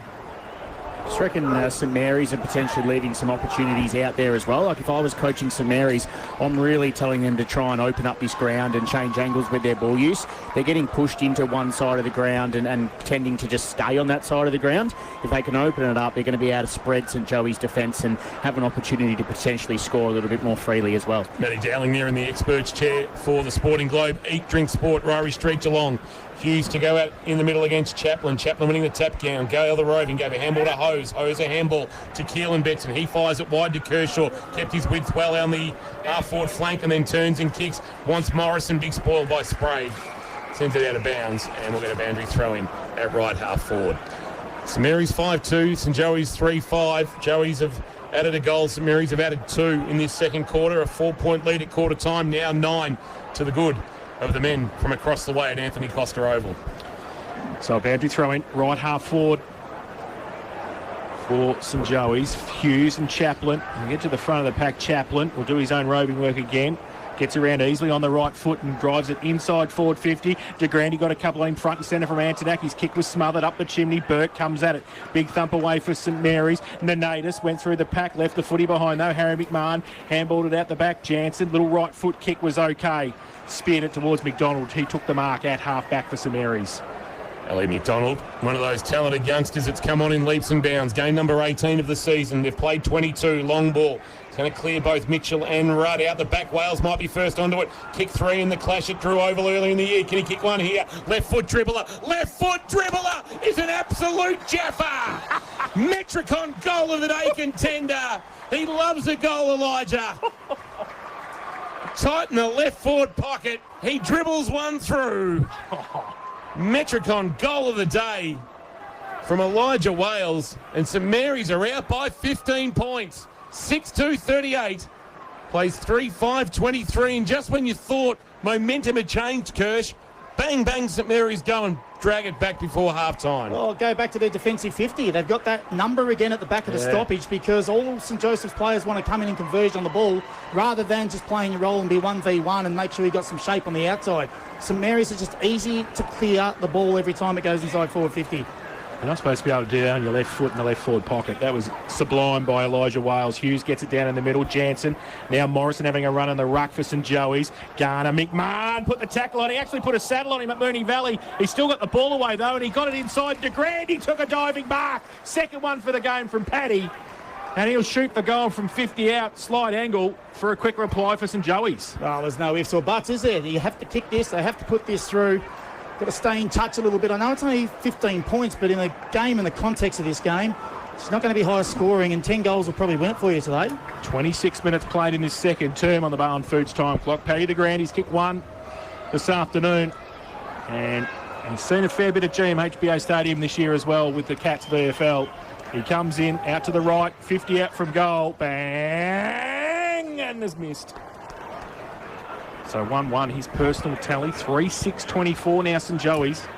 St Mary's 6-2-38, Sheen panel service, K-Rock second quarter scoreboard.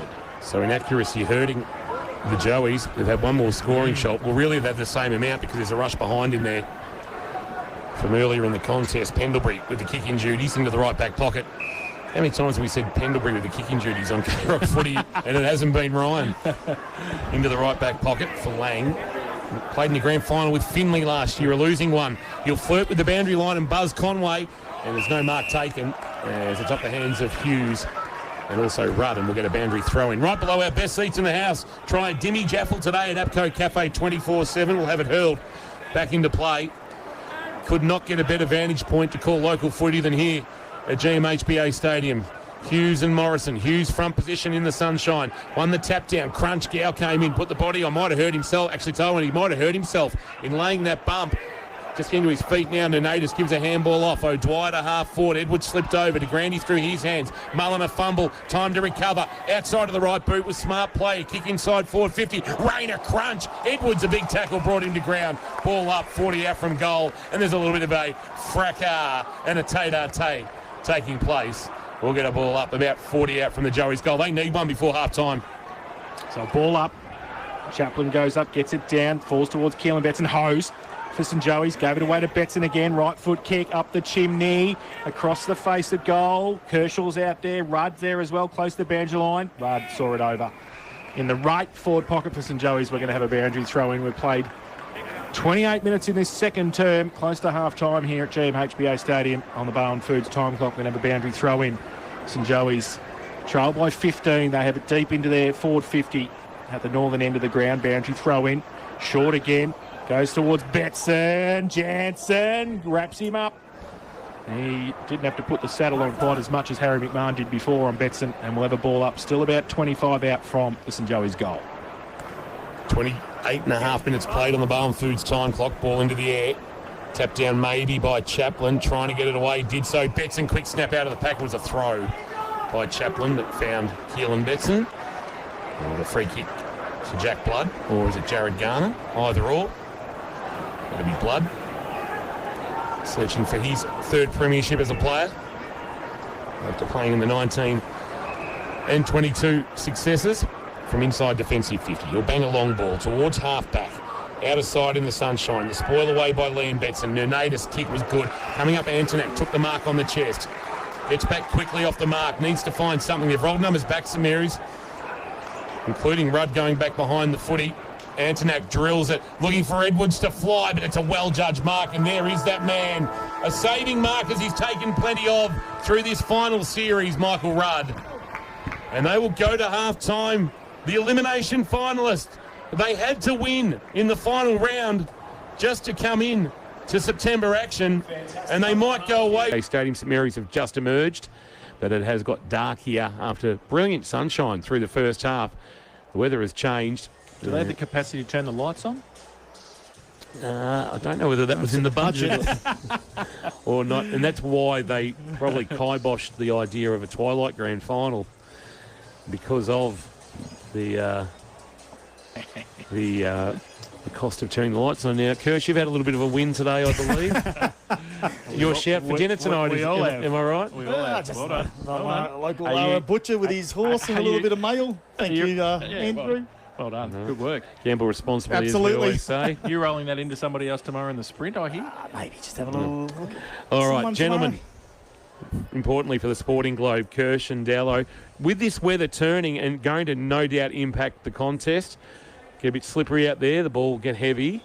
Do we suspect that being 14 points up might be better value than what it looks like on the scoreboard? 100% it does. The ball already is a little bit hot around the contest, and it's going to be even worse to sort of, get possession off now. But do you know what it might do? It might bring a couple of the players that are a bit quiet up the St Joseph's forward half into the game as well, the fall of the ball players. Hunter Lewis can probably get involved a little bit more.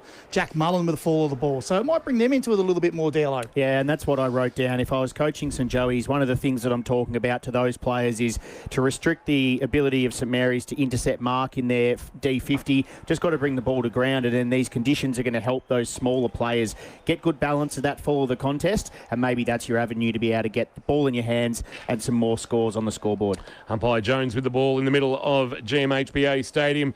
2 quarters left to decide the Premier for 2025. Third quarter action thanks to Barwon Timber. Geelong owned and operated and building better since 1980. Here's Jace. Hughes gets it down the middle for St Mary's, but rowed by Hose for St Joey's. Got away to James Hickey under pressure. Back towards Hose. And he gets tackled by a couple there, and that is not going anywhere. And we're going to have a Ben Casanelli secondary bounce. Interesting. Keelan Betson's gone out to that wing. We saw it a couple of weeks ago against Colac when he played out in the wing, and he's gone out there now. Wombat Gully Plant Farm matchups will keep an eye on. That's a push, I think. Free kick's going to be at paid advantage too. It was to Hughes. Goes to Blood. He goes to Harry McMahon, who can't take the mark at forward 50. Off the back of the pack, O'Dwyer. He can't pick it up. Pretty slippery out there now with a bit of rain at half-time. Wales straight lines the ball. Then the handball to nobody in particular. Comes back Betson. Keelan gets it at half-back for St Joey's. High kick towards centre wing. Bring back Burke. Coming at it where Henderson it was. In fact, it was Lewis who got it down. Gow gets it forward. Forward 50 for St Joey's. Oh, good mark. Joel Edwards under pressure and wants to play on quickly. Left foot kick. Open square. Goes towards Morrison in the pocket. Runs away from him. Slides over the line. Probably not a bad result for St Joey's in the end. It's out of bounds in the right forward pocket. I'm not sure it was the option though, Jay. So, they didn't have that clear out-and-out sort of runner out the back of the contest, and maybe just hold it up a little bit and look for a little square up inside forward 50. And we'll get to Buzz and Birchie in a moment just for an update on these weather conditions, because that rain has really got heavy now. You can hear it through our effects mics, and it's going to help St Mary's, leading by 14. Pendlebury does the roving from the ruck contest, gives a handball to Jansen, who's been good. Kick to the wing, 3 Joeys lining up, but neither could mark. And now Burke, a handball, dump, Rudd, ball spilled out. Chaplin wants to take the game on, picked it up, run away. Centre kick inside, forward 50. Double fisted by Pendlebury, was smart into the path of Ham. His handball missed Hamish Burke though. Chance for De Grande, non-preferred left, the kick into the path of Henderson. He'll roll towards the boundary line, but he'll dink back in on his left boot, and Tanner Owen has taken the mark. Either Birchie or Buzz, if you haven't got on the arc yet. Yeah, it's heavy. It is pouring down. I'm just taking refuge in the St Joey's bench. Very kind of us to let us in. Are you all right too, Birchie? Yeah, I'm on the St Mary's bench. It is teeming down here. Everyone's ducked for a cover and up into the top tiers of the grandstand. Massive kick for Tanner Owen in the context of this clash to pull the margin back to 8 points. He's pulled it to the left and through for a minor score, and the margin is 1. 6-2, 38 St Mary's. St Joey's now 3-7-25. They need to make every post to win at St Joseph's. With this rain really going to impact the contest, we suspect, for the second half. Pendlebury plays on from full-back, goes to the outer side, half-back flank looking for Rudd, punched away from him by Mitchell. The back of the pack, James Hickey, handball, just straight to Fletcher Hughes. He plays with St Mary's though. On the up again, now came from McDonald, he gets it away, left foot kick by Ham, towards half forward. Liam Betson gets back there, leads Sam Burke in the race for the footy. They see it over the boundary line. Right half forward for St Mary's, who are kicking to the Joel Selwood stand end in this third term. And they lead by 13, and we've played 3 minutes in this third term. My sympathies both with Jason Boris and Craig Johnston snapping away today for Pixel Sports Media and Eel Pie Sports Media, respectively. Boundary throw-ins allowed to bounce. Chaplin trying to impose himself on the contest. Lost the footy. Jansen snap around the body. O'Dwyer can't take it below his knees, out of bounds. I'm not declaring the game over, but if St Mary's were to get another one in front, Joey's would have to find 4 goals in these conditions. After only kicking 3 in the first half, Kirsch, it's going to be tough darts. Oh, absolutely it is. The conditions change the game completely, so every goal's a premium at the moment, and they can ill afford to get one right here. Kick off the ground, comes back for St Joey's to Owen, who goes across half back. Oh, good, nearly a good mark to Oscar Morrison, but he's got Edwards in support at half back. Little left foot kick's okay. Henderson takes the mark outside for St Joey's, back end of centre wing, then he kicks it out, wanting Keelan Betson to come in it. He does. Takes the mark in front of Jansen, wheels and goes, wants to move it quickly. Kick wasn't great off the boot, missed the target, which was Paddy De Grande, Hamish Burke. He sees the ball over the boundary line, just inside forward 54. St Joey's, we're going to have a boundary throw-in on the outer side. We talk about the inside 50s in the first half and how sort of ordinary they're kicking inside forward 50 is. Now it's going to be absolutely crucial they try and find a target in there. Left forward pocket, the old De Grande's pocket, no longer there. Ball at ground level. De Grande's into the cycle, back into where they started with cycles. Here's a chance for Owen, or rather Henderson. His kick was partially smothered. It's going to fall for Gow, and then Gow drives one towards de Grande. Wonderful spoil by Hamish Burke. Chance again for Henderson. Draw it down in the tackle, but fired a handball away. Chafer was clean below his knees. Handball de Grande in the left forward pocket. A rolling ball. Geez, that wasn't too far away, but it missed. And through for a minor score, and the margin is back to 12. Paddy de Grande with 1 goal, 2 by my count this afternoon, and Joey's now with 3-8. 5 minutes into this third quarter on the Barn Foods time clock. Sells the freshest fish direct to you, Donga Road, North Geelong, chosen by all the best restaurants in Geelong. Pendlebury plays on from fullback, goes back towards half-back. Can't take the mark out there, though. Off a step, Webb's kick was smothered. Matt Copley came straight at him and sees it over the boundary line. Just forward of centre wing. The last 4 throw-ins have been short. We talked about it in the first half, so we'll see what this one's done. 2's been allowed to hit the ground in the throw-ins. Yeah, just a shout-out to an old friend of ours, old Dick Brady from out at the Shell Club. Needs some surgery. Tuning in before he goes in for it. So good afternoon to you, Mr. Brady. Thank you for your service as well, both to our country and to the Shell Club. Chance here for the Joeys on the outer side. Betts in a handball to Chafer. Under the pack is Garner. And the ball's going to bobble out. It's going to work out all right for Jansen to jam it on the boot for the Saints. Copley tries to mark on the chest. The wet ball can't. And we'll go out of bounds again for a boundary throw-in. And this is going to be an absolute war of attrition as the rain falls. Where the GFL Grand Final on in many places around Geelong. That's at a nice little establishment where you buy some alcoholic beverages as well. Right. It's everywhere. Ball back into play. Tapped down by Hughes. Socket off the ground. Chaplin. That'll go out in the full. And the boundary umpire, who I suspect might have come sans boots, he's just in your old-fashioned runners, has gone over as he went to make his decision. And Spragg with the footy. A Bowen Heads premiership player. Also a St Mary's premiership player in 2022. It is teeming down here at GMHBA Stadium. Kick towards the right forward pocket. Jace Boris and Craig Johnson. If you can hear me, boys, you don't need to endure this. Oh, look at Jace over there. Look at him with a thumbs up. He had a horrid rain cloud came through. He was snapping a game in the GD FNL and in Bellpost Hill. We had to use a light pole for cover down in the primary school forward pocket in front of the scoreboard. Joey's looked to clear. Al Hickey got down low, but the ball bobbling, and they might get a chance to clear here, Jace. They do. Tanner Owen with just a tumbling punt into the middle of the ground. Might sit okay for Oscar Morrison to run back onto it. Rayner comes at him and coming the other way as well as Hunter Lewis, but he leaves it behind. Sprague can't. He can't with the ball, though. Fell in the arms. Burke, though, the third man in there again for St Mary's. Across half back, they're mucking around with it. Who's need to kick it? Oh, little toe poke by Rayner. Didn't really go too far. Cockrell tried to kick it off the ground. Rayner. Now he gets a little toe poke towards centre wing. He's turned it over, though, coming the other way. This is the problem with the wet weather now. They're trying to play dry weather footy. Smith just bombs it. Inside forward 50. Hamish Burke can't take the mark. Second effort on the ground. Didn't get it away effectively. Across forward 50. Pendlebury, though. Little left foot kick on the outside. Might be okay. Handball over the top to Hamish Burke. Hamish Burke, a handball over the top. McDonald doesn't take possession, just flicks it on, but in flicking it on has flicked it out of bounds. And the umpire says, we'll throw it in. Now, he hasn't tried to keep that in play. At all. You could argue that is insufficient intent. It was a controlled motion by Elliot McDonald to knock it back over his head. But we'll get it hurled back into play. The margin is 12. St Mary's in the box seat at the moment. Chaplin won the tap down. Garner went to go off the ground. Reefed away. Gow's been massive. Handball into space. Ham pushed off it by James Hickey, but Ham will come again. Turned it over. Keelan Betts and a handball into space. Mullen just outside 50. Sends it towards the forward pocket. Not a great kick. And Sprague has taken the mark. 20 from his defensive goal. Wants the corridor with a well-weighted ball, and Blood has taken the mark, but still inside defensive 50. So Blood plays on. Goes with a kick towards centre wing. Elliot McDonald against Smith. McDonald put his hands up, couldn't take the mark. Wales from behind, kept his feet.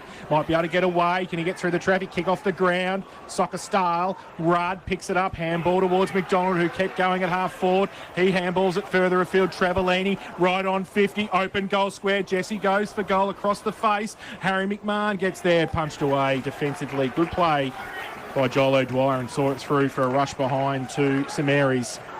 And they go to 6-3-39 now, the Saints. Joey's a 3-8-26 Bowen Timber K-Rock third quarter scoreboard. Handy point. Well, you never know. Nearly 9.5 minutes played on the Bowen Foods time clock. Luke Webb usually goes long, this time short into the left back pocket. Mark taken by O'Dwyer. Yeah, this could go anywhere. Oh, yeah, Monday, Tuesday. And it's continuing to hammer down here. O'Dwyer bangs it towards the outer wing. Spoil from Fletcher Hughes. Rudd was clean at the front of the pack. Gave a handball to Cockrell. The former Lara Cat with a kick around his body. Deflects off the shins of Mitchell. Ham was clean. Kick inside forward 50. Sam Burke is marked. I've got a sneaking suspicion that we might be able to call the engraver soon. Oh. This is for a 19-point lead. St Joseph's would have to double their score from here to win the contest. Sam Burke's kicked 2. 52 on the season. And to equal the 3 goals he kicked in their round 12 win at Drew Oval. For a 19-point St Mary's lead. From 35 metres out, Sam Burke has threaded it. They steal a little march and they've got the biggest margin of the contest. They move on to 7-3-45. St Joseph's 3-8-26. Third quarter, K-Rock, Barwon Timber scoreboard. Geelong owned and operated and building better since 1980. Fellmongers Road in Breakwater. Check out barwontimber.com.au. You just go back to a bit of decision-making. Joel O'Dwyer kicks the ball down the line to a 3v2. Where Joseph's are outnumbered. You had Luke Webb to his right and you had a further one to his right again. Whether you switch the play, take the ball off the line, or just give it to another ball user till something else opens up. It's just those little decision-making pieces that are sort of letting them down at the moment. So back to the middle. 19 points the difference. 11 and a half played in this third quarter at GMHBA. Rain still coming down here. Ruck contest. Liam Betson against Hughes. Goes towards Hunter Lewis, having a run on the ball and kicks the ball up the chimney. Goes towards centre wing. Travellini. Oh, Kershaw did a great job to try and mark it. Travellini got around a couple. On centre wing, goes towards half forward with the kick at the back. Webb for St Joey's. He chips the ball back in, looking for Lewis just. And Rudd held him up nicely at half back, just outside defensive 50. Need to get something moving, but it's hard in these conditions. A kick wide to the wing. James Hickey had to wait for it to bounce. Gave a handball to the runner, Kershaw. Kershaw loops it over the top to Grandy. Hamish Burke's worn him like a glove this afternoon. And that's why he was a Team of the Year selection for the first time during the week. Hamish Burke. One of the most incredible improvement stories in the GFNL from the red-headed defender from Anthony Costa Oval. His team lead by 19. The rain is hammering down around the Geelong region, and we've gone 12 minutes on the Barn Foods third quarter time clock. Boundary throw in. Goes to the front, Betson. Gow. Oh, left it behind. Blood. Gow tried to tap it on for St Joey's. Ball spills free, blood on hands and knees. Hughes kept his feet and got the ball away towards a vacant centre wing position and out of bounds for a throw-in just forward of centre wing for St Mary's. Is it just, you've got to try and change that game, Kirsch, St Joey's just got to kick it off the ground, just got to keep moving the ball forward. You've got to adapt quicker. Yeah. And St Mary's are holding it up pretty well. They've scored already, so they're just adapted to the conditions a lot better and quicker, which is the most important. Ball back into play. The boundary throw-in was well away from where the rucks had set up. It's going to fall for James Hickey. Tries to fire a handball wide towards Liam Betson, but they've turned it over, and Cockrell for the Saints will send it inside forward 50. Al Hickey the spoil. Ball to the front of the pack. Socket off the ground by Copley with smart play. Now it's a foot race to the footy. Sam Burke trapped it beautifully. Found it at ground level. Snapped a wonderful goal. How do you do that in the wet? How do you do that in the wet? Sam Burke's trap was elite, and then he spun on a 5-cent piece, snapped it over his left shoulder, kicked his fourth, and has put St Mary's with one hand and a couple of fingers on the Blood Toyota Cup. St Mary's 8-3-51, St Joseph's 3-8-26. Joey's would need to now double their score and keep Mary's scoreless to win this contest. St Mary's are going to produce something that is divine. Maybe the appearance of His Holiness the Pope at Freeze MND might have had something to do with this, Kirsch. Well, I don't know, Kingy, about that, but Joey Chaplin's now going back behind the ball, so they've changed a few things up here. But look, at the end of the day, it was 2v1 again to the favour of St Joseph's, and St Mary's were still good enough to get that goal. Going again, Rudd having a run on the ruck now. His handball in the middle of the ground to Elliot McDonald. Just kick it long, they say, and he does. He goes towards Burke. Out the back, Sam Burke. Kick off the ground. Misses. Through for one behind. 4 goals, 1. His personal tally. And then they go to 8-4-52 now. St Mary's, St Joey's 3-8-26. Bowen Timber K-Rock third quarter scoreboard. St Joseph's 3-8 leads Sam Burke 4-1 by 1 point. Al Hickey runs from his defensive goal square.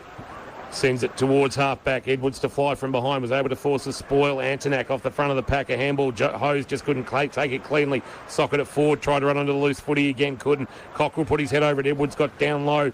It's slippery and it's wet and it's tough out there. Chaplin a handball into space. First onto it will be McDonald. McDonald a handball back to Pendlebury. Just jammed it on the boot. Heard a voice. Rolls it towards right half-back and Jansen, who turns and kicks neatly onto the chest of Jesse Travellini, who is this his last appearance in navy blue and green. Will he be elsewhere in season 2025? Travellini now from the back end of centre wing. Goes towards half forward with the kick. Big pack there. Off hands, front, Blood. Betson's there as well for St Joey's. Falls towards Chaplin. He got the handball free, but only as far as Travellini again goes across centre half forward. Foot race, Wales. He's got 3 St Joey's players against him. He needs some support. Harry Smith for St Joey's. Tried to get the handball backwards. It's okay. Al Hickey got the hands free. Got it towards Betson. He gets wrapped up straight away. Blood and McDonald wrap him up 60 from goal. And we're going to have a ball up at right half forward for St Mary's. There's a bunch of Lara blokes, Kirsch, right now, hoping Joey's never score again in this contest because their lowest score in a grand final from 2000. 27 or 20? Yeah.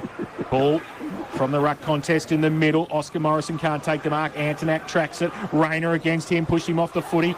Set a path for Travellini. Got it away to Cockrell. Off a step, Bailey. Inside 50. Where's Burke? Fifth in line this time. Ball spills free to the front. Copley said cop that handball. Comes away outside of the right foot. Jack Blood. Right foot. Right on the line. Oh, touched right on the line. St Mary's boys are celebrating, but the goal umpire says it was touched. And through for one behind to Jack Blood. And they go to 8-5-53 now. St Mary's. St Joey's 3-8-26. Bowen Timber K-Rock third quarter scoreboard. So kick in marked by Al Hickey. And it is, I think it's got heavier this rain. Yeah, it's certainly the heaviest it's been, Kingy, absolutely. Thank you, Buzz. Hope you're nice and sheltered there. Jason, eel pie, please. Find shelter if you need to. As you take photos this afternoon, driving ball, Hose towards the wing. Edwards, big spoil. That's Hamish Burke again. He's having some sort of afternoon.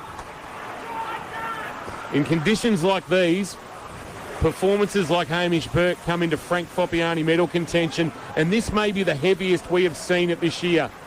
Final day of the season, where we're supposed to be a third of the way through spring, and it is hammering down, thanks to Goddings here at GMHBA. So you can hear it on the roof through Dean's wonderful effects, Mike. Chaplin got it down in the middle. Antonak came off half forward to come pick up the footy. He did, but Luke Bartolo was right next to him. So in between wing and half forward, St Joey's just into attack. Broadcast side of GMHBA Stadium. Ball spills free from the ruck contest. Big pack around at Rudd. Got the handball out. Kick off the ground by Jansen around the corner. Harry Smith couldn't take it. Cockrell had it, lost it. Ball still there. Chafer, left foot kick. Inside 50 for St Joey's. Coming back, Hamish Burke punched away defensively. Hamish Burke doing Hamish Burke things. Yes. That's what he's doing. Luke Rayner said to us during the week on the podcast, he just does the things, the 1%ers, and he did one there and saw it out of bounds. Just keeping an eye on Paddy Dowling down there, who hasn't had a huge influence on the contest, but we've had confirmed for St John of God Hospital is playing with a broken nose. Ball back into play from behind. Rudd won the tap down. Dowling came to the contest, so did Lang. Kershaw outside of the right boot. Smart kick, a one-on-one. De Grande just couldn't complete the mark after shrugging off Hamish Burke. Braden Ham, a fit of the fumbles, couldn't take it cleanly. Getting in the way, Antonak. Might have copped one high, he did. Umpire Jones has seen that. And in fact, umpire Wilson has seen that. Umpire Jones on the other side hasn't. And fair to say, for Louis Antonak, this might be one of the biggest kicks of his career. Well, something to ignite St Joey's. It's the biggest kick of the game because they have to score from their opportunities. It's as simple as that. They do, and just a little bit of a change-up that they've done in the last few moments as well. They've started evening up the contest at stoppage, so that St Mary's had their winger sitting off the back of the stoppage. Now St Joey's are evening that up by having a forward come up and defend that as well to make it even numbers. Well, it's fair to say if we were at a community venue with this rain, people would be getting very, very wet and probably going home. Thank God for the shelter. Antonak from 35 metres out has kicked it. They needed it. So they'll avoid the lowest score ever in a GFNL Grand Final. And they'll move on to 4-8-32 on the third quarter K-Rock Bowen Timber scoreboard. St Mary's 8-5-53, and there's a little bit of a pulse for the men in red, gold and black. Their first goal since the 18-minute mark of the second quarter as we approach time on in this third quarter on the Barn Foods time clock. Well, it was hard work. It was hard work, and it took a free kick. And look, the free kick was a lucky free kick too, because they still had numbers at the fall of the ball, St Mary's. They had 3v1. If it wasn't for Antonak trying to make a contest and get the free kick, then they would have cleared the ball again and rebound 50. And that may be the settler there for St Joey's as well, now that they've kicked one in these conditions. They just need to keep kicking the ball forward rather than handballing, putting themselves under pressure. Hughes gets it down. Jansen tapped it on towards Cockrell. Gow pushes him off the ball. Garner comes through. Can't pick it up, though. Bartolo off the wing.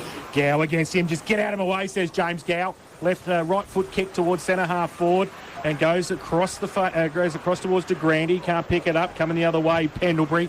Just a clearing kick. There's a St Mary's player behind. I think he's okay. Wales. Al Hickey takes a great mark on centre wing and plays on. Goes long inside forward 50. Pendlebury from behind. Punched away from Edwards. Front and centre was Cockrell. Through the pack. Left the footy behind. Comes back towards Edwards. Handballs it to nobody in particular. Wales got a free handball. Back towards the middle of the ground. St Joey's. Off a step. Gow. Back towards centre half forward. Jansen. Oh, beautiful skills. And a right foot kick out of trouble for St Mary's. But Al Hickey back with the fly. Judged it best, the skipper. He looked to come to the wing. They might be better off attacking the corridor. He'll pull it towards right half forward. De Grande flies. Burke keeping him company. Front of the pack, Keelan Betson. A handball forward. Tried to go and win his own ball back. Connors dragged out of the tackle. And it's going to be a free kick for too high. It's going to be Hamish Burke with the free kick going against James Hickey. He's had some sort of afternoon, Hamish Burke. That rain is continuing to hammer down here at GMHBA Stadium. We played the first half in brilliant sunshine. Kick to the wing. Hughes 3 deep. Can't mark. Had to play spoiler on both Owen and O'Dwyer. And we'll get it thrown back into play. True centering right in front of Jane Birch. Birchie handling those conditions.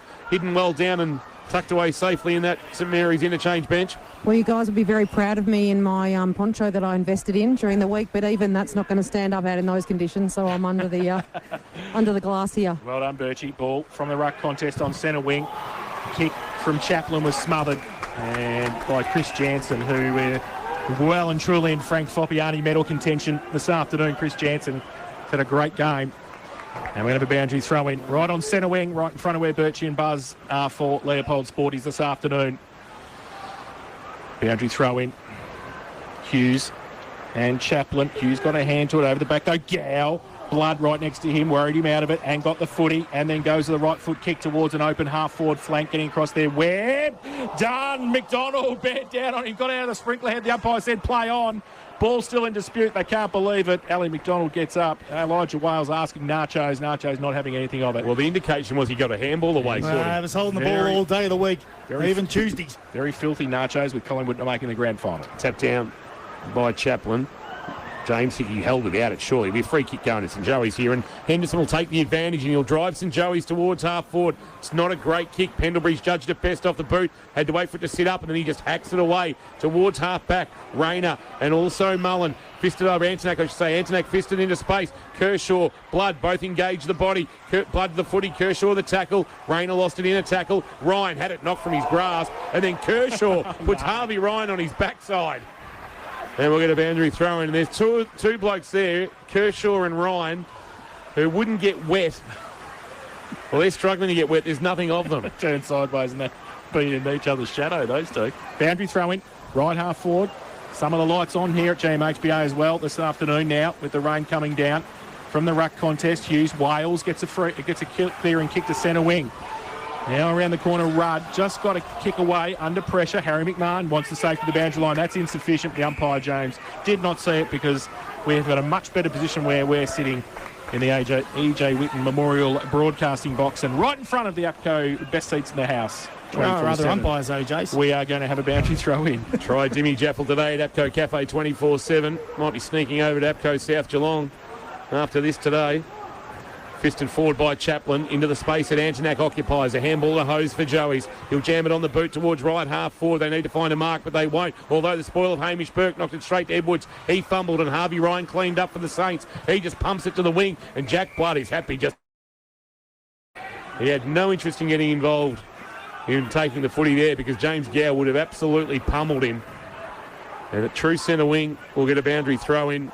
Kudos to Buzz and Birchie down boundary side for Leopold Sporties, who are braving the elements by sitting underneath the interchange benches. From the ruck contest, Chaplin got the ball free. Gow got a clearing kick just before Wales could get him. Comes back to the middle of the ground. Ball spills for Kershaw. Handball over the top. Keelan Betson runs through some traffic, loses the football. Mullins there as well across 50. Gives it to Antonak. Shuffles the ball to Edwards. Needs to kick the goal. 30 and closing. It was smothered. Great defensive play. They came up on Joel Edwards. Sprague gets across there and sees it over the line. And that is the difference at the moment between St Mary's and St Joey's. It was Charlie with the smother. And it was just, they got it across, and there will be a boundary throw in about 20 around from the St Joey's goal. We've played 25 in this third term on the Bowen Foods time clock. It's St Mary's 8-5-53. They lead St Joey's 4-8-32. St Mary's have added 2 goals. St Joey's 1. 25 minutes played on the Bowen Foods time clock. Joey's will need another one, you would think, before three-quarter time.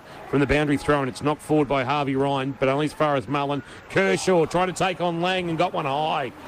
Well, you know his distance better than anybody, Matthew. No chance. Early doors too with that. 0. And he's turned his back. He's sort of darting the eyes. James Hickey presents. No, he's got to pass this. No, he's going to kick this. No, he's got to pass it or lay it off. No, he's going to kick it. Just the top of the square, son. Kick it. Swings out to the right, and that's where he puts it. Although he got a really good piece of it, they're going to compete on the goal line, and that's not the kick he wanted. He was trying to pull back on it. Maybe if he had a kick through it, he would have comfortably made the distance, Kirsch. He might have. Margin is 20. They need a goal. So Pendlebury calling the play. He's come out of the goal square and he's calling the play. There. Yeah, just standing there. He's called to play on now. Goes to the outer side with the kick and goes towards Fletch Hughes. Webb at the back as well. And they see it over the line. We're going to have a boundary throw in. Reg Hickey stands side of a GMHBA in between wing and half forward. St Joey's just into attack.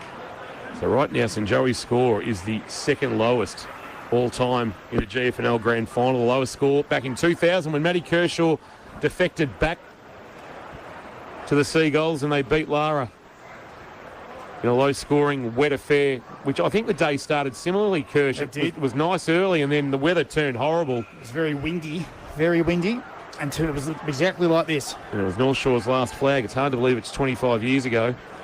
Ball into the air. Chaplin and Hughes. Hughes from behind the tap down. Gow through the contest. Just couldn't take it with him. Knocked it in the end to Jansen for St Mary's, who snapped a kick over his left shoulder. It'll bounce just inside the field of play and out. Good result for the Saints.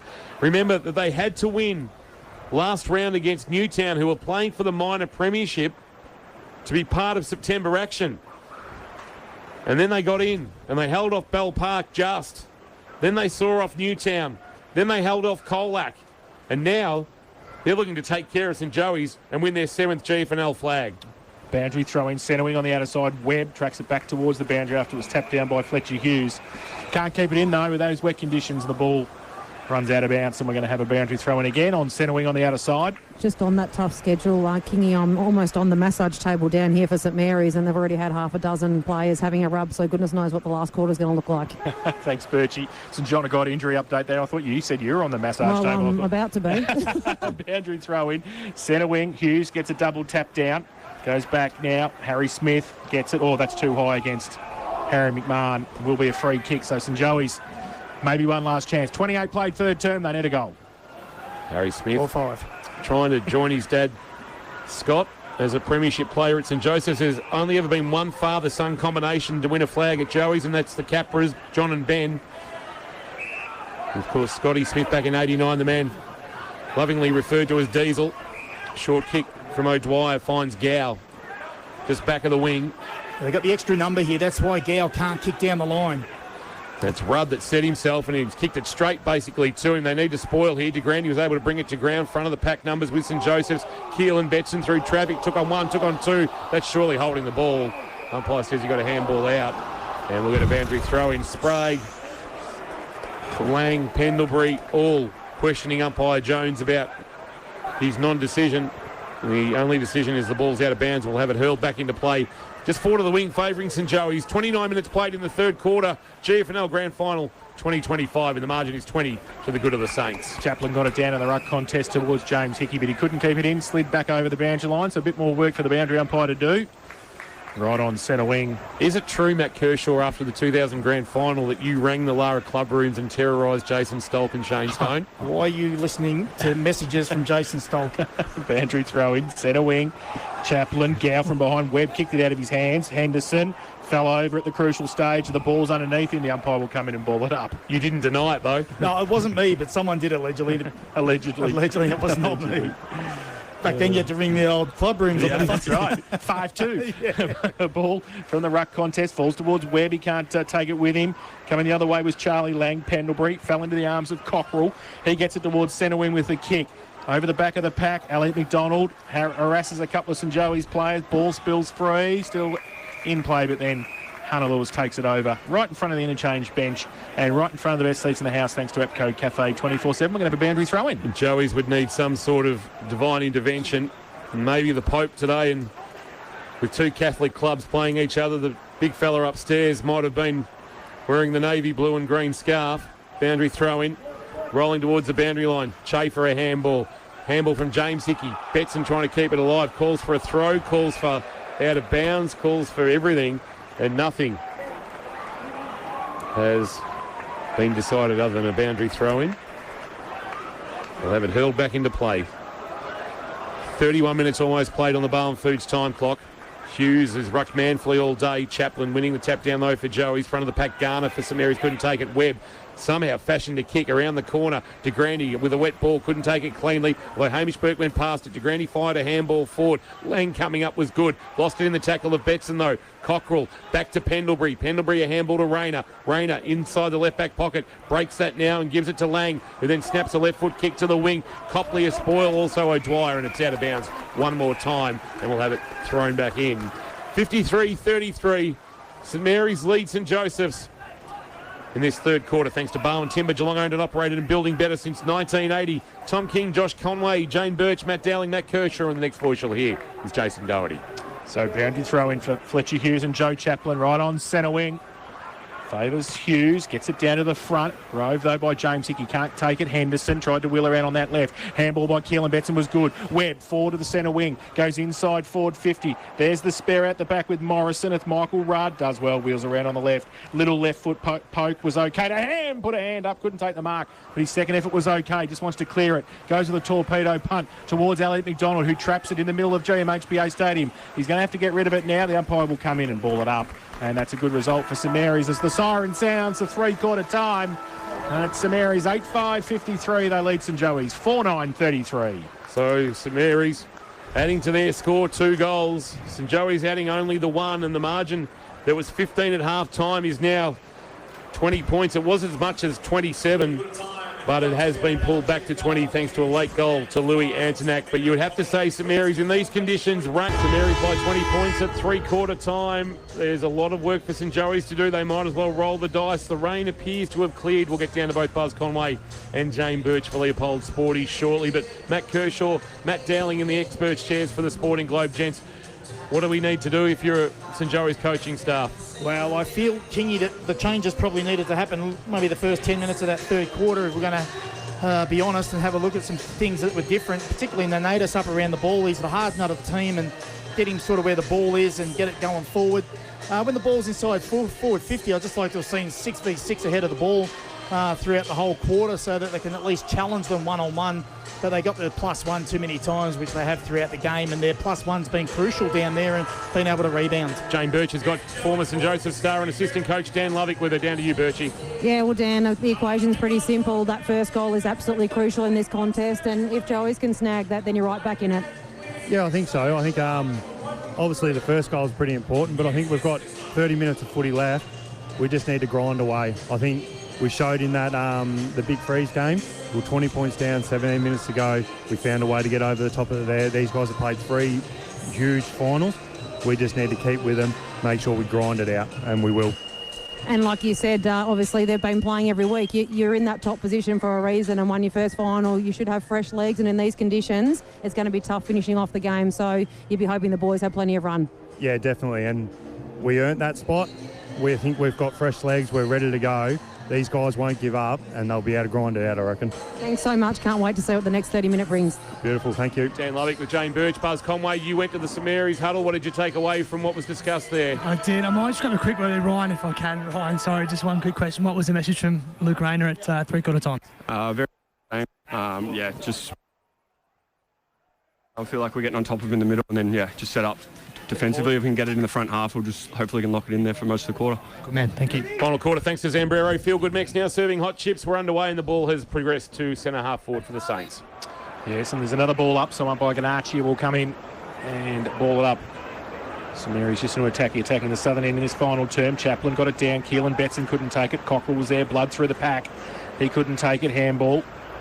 Still in dispute, the ball comes back to Chaplin and tackled straight away. Some Wombat Gully Plant Farm matchups with some changes. Kirsch, you've seen a couple. Well, we might get our wish because Nanatus has started off, so he might be going to a wing as Kershaw's gone back to half-back.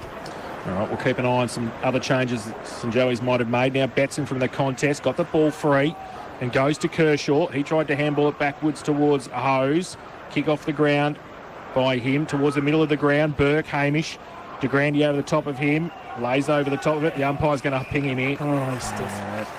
Free kick. It's a tough one, that one. It's a one-on-one. You sort of want to win it, but not cough it up. Paddy De Grande, right foot kick towards half forward. Rayner against Lewis. Rayner takes the mark inside defensive 50.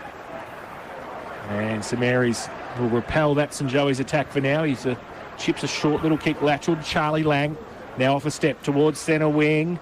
Big pack there, Rudd, front and centre. Bartolo was good. Gave it away to Ham. Left foot kick around the corner towards a vacant half-forward flank. Coming out, Sam Burke. Tracked it beautifully. Got it away. Right foot kick, Elliot McDonald. Open goal square. Has missed. And through for one behind to Elliot McDonald.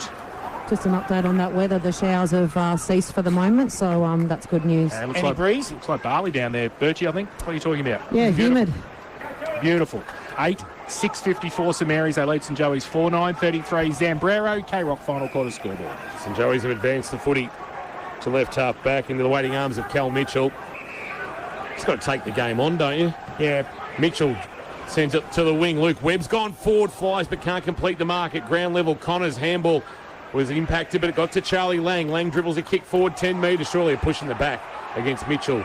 And it'll come back to Jared Garner. It's fair to say who hasn't had a massive influence on this contest. And well, I reckon the strapping might have gone. Is it still there? Doesn't matter anymore. No. Handball off to Trevelini. He didn't want to kick. No, he's not kicking. Trevelini bangs it long inside, forward 50. Big double fister came from O'Dwyer into the sunshine. Hose is on that outer wing. We'll get a handball off to Chaplin. Chaplin will have to just kick for territory. Hope for the best. Sends it looking for Webb. Try to knock it to his own advantage. Hunter Lewis is there, but Fletcher Hughes was outstanding. Composed. A handball back and then barreled forward by Hamish Burke. A rolling ball that'll roll inside 50. Ellie McDonald will be there to give it to Dowling. Dowling tight in the pocket. Dragged down as he kicked. And as a result, it put it out of bounds on the full. And we'll get a free kick for St Joseph's in the right back pocket. 3 minutes played, final term. St Mary's, the only addition to the scorer behind. 8-6-54 lead St Joey's. 4-9-33. Goes to Harrison Smith. Oh, dangerous kick to Gow. Oh, great mark, Trevelini. And got a push. 50. Umpire Ganaccio with a bit of speed up. No. Oh, very, very lucky James Gow. He wasn't happy. He got outmarked. And then he pushed Jesse Trevelini, who I think Liam Kershaw style can't kick this distance. No. He's 54 metres out. Take your 30, though. Yes, that's right. He'd have to Mitch Duncan torp it, I reckon, if he was going to try and get it from here, Jesse. Same spot. So, right half forward. Jesse Trevelini, 52 from goal, puts it to the top of the square, wants a mark, didn't get one. Punched through for a rush behind to St Mary's. And they go to 8-7-55. They lead St Joey's 4-9-33. Zambrero, K-Rock, final quarter scoreboard. It's Feel Good Max now serving hot chips.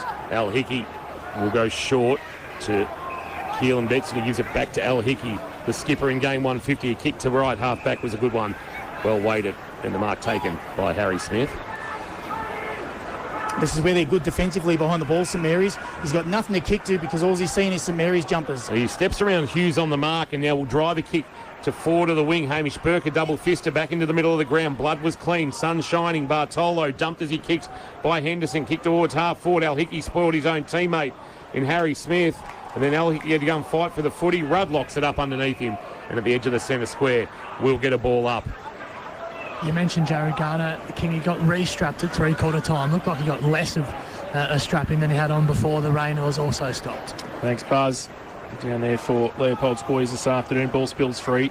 Got it away now. Betson gets a clearing kick for St Joey's towards centre half forward. Rayner!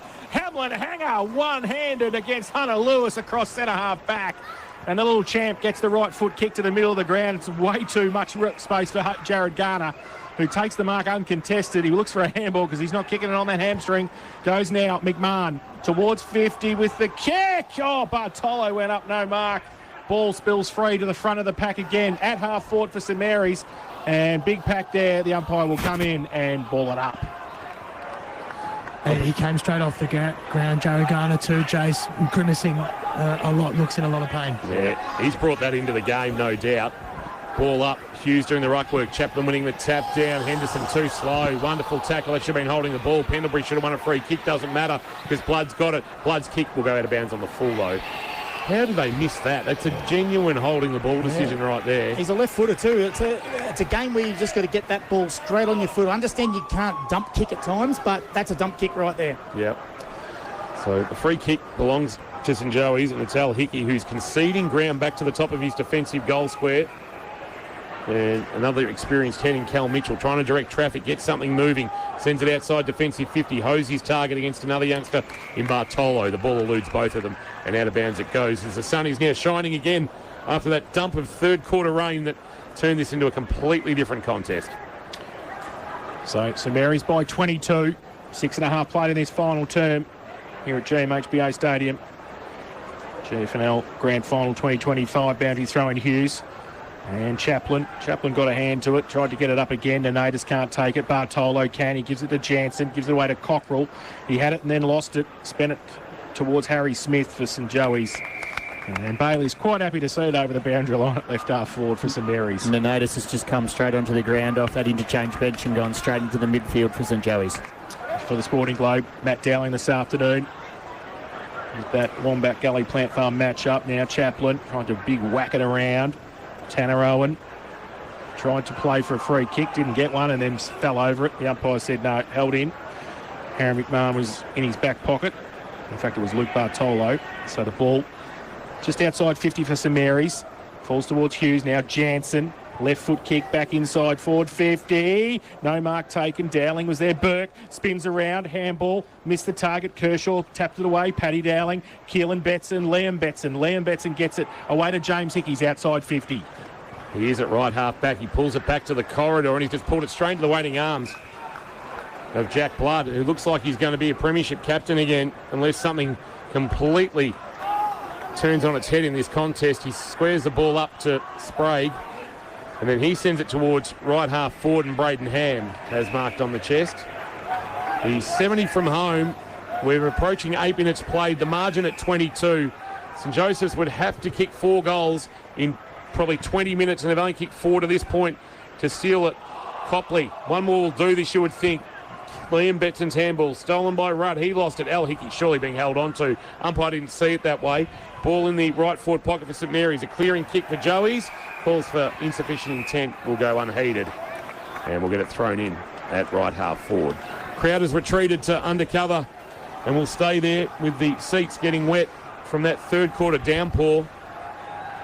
Thanks to Goddings, it really slicked up the surface and slicked up the Sharon. So throw in. Hughes and Chaplin. Chaplin in front. Got it down Gow. Couldn't take it though. Travellini only as far as Chaplin for St Joey's. Little short kick towards De Grande. Hamish Burke against him. Garner got it away by hand. Kick around the corner was partly smothered. Goes towards Jansen. James Hickey's back there. Oh, coming out Copley as well. Just cop that. Travellini close to the boundary line. Jesse happy to see it over at right half forward for St Mary's, and that's all they have to do at the moment. St Joey's are the ones that need a couple of goals and quickly. 8-7-55 the Saints. Joey's are 4-9-33. And we have played 9.5 on the Bowen Foods time clock. Final quarter action thanks to Zambrero. It's Feel Good Mex now serving hot chips. Hughes, well, it's deflected off a shin back out of bounds. And we will do it all again. So becoming a little bit monotonous. And we've got to feel that this grand final might have reached its apex. And it's coming down the other side and coming down the other side of the mountain. The 22 men in navy blue and green with the Blood Toyota Cup. Right half forward, ball back into play from behind Hughes, ball into the corridor. It's a bit going on off the footy. Gow and Jansen waging their own private wars, and Joey's have cleared the ball towards the outer wing. De Grande went to go off the ground. He was able to pick up the loose footy and then flicked a handball up. Antonak in traffic. Can he jam it on the boot? He can. Webb is all alone. They've got options aplenty. What's he going to do? He's going to dink a little kick. Henderson from 49 sees an open goal square and skids it through to keep this contest alive. To say they needed that was an understatement, but there is still time if they were good enough. Margin back to 16 points. St Joseph's 5-9-39. St Mary's 8-7-55. Final quarter, K-Rock Zambrero scoreboard. Feel Good Mex now serving hot chips. Geelong West. Just a couple of little one-on-one wins, Ocean wasn't it? Grove. Yep. You know, just crucial. They haven't really won the one-on-ones, and there was just a couple of one-on-ones there. There weren't an outnumber, so it does give you a 50-50 chance when you go 1v1. So a little bit of hope, but they're going to have to play a lot better than they have been in this quarter. You feel like St Mary's can't save it. They need a goal to win this game. In the middle, Keelan Betson got it down. Nenada's got one high from Copley. Umpire said no. And will come in and ball it up. Just forward of the centre circle for St Mary's. So Rudd having a run in the ruck against Oscar Morrison. Rudd got a right fist to it, falls towards Cockle. He had it and then he got it back and gave it to Jansen, who on his bootstraps got it around and inside forward 50. Which way is it going to bounce? It's going to bounce over a number. Liam Betson at the back. Handball from O'Dwyer. Just missed the target. Paddy Dowling. Handball to McDonald. Oh! He ducked. He ducked and got a high tackle. He ducked and got a high tackle. Curtis just thrown the toys out of the cot. And Elliot McDonald will shoot for goal from 30 out, 45-degree angle. Wow. Dowlow, your take on it, because Kirsch is gone. Well, yeah, it's one of those ones, isn't it, Jace? I mean, I don't like commenting because you wouldn't have a game without the umpires. So get off the fence, for God's sake. He ducked. We called the duck before he got tackled. So Elliot McDonald, we said they might have needed a goal. This is it, 30 out. Jeez. Right of centre, southern end of the ground for St Mary's. Comes in, quick reply, Golski. And tells St Mary's all about it. The reserves are sitting down there. The twos have had a win. And the ones are on their way. 9-7-61, they lead St Joey's 5-9-39. Zambrero K-Rock, final quarter scoreboard. Well... No, you're in special comments. You have to comment. I understand that. I've got some special comments. They don't get a tattoo too, don't you?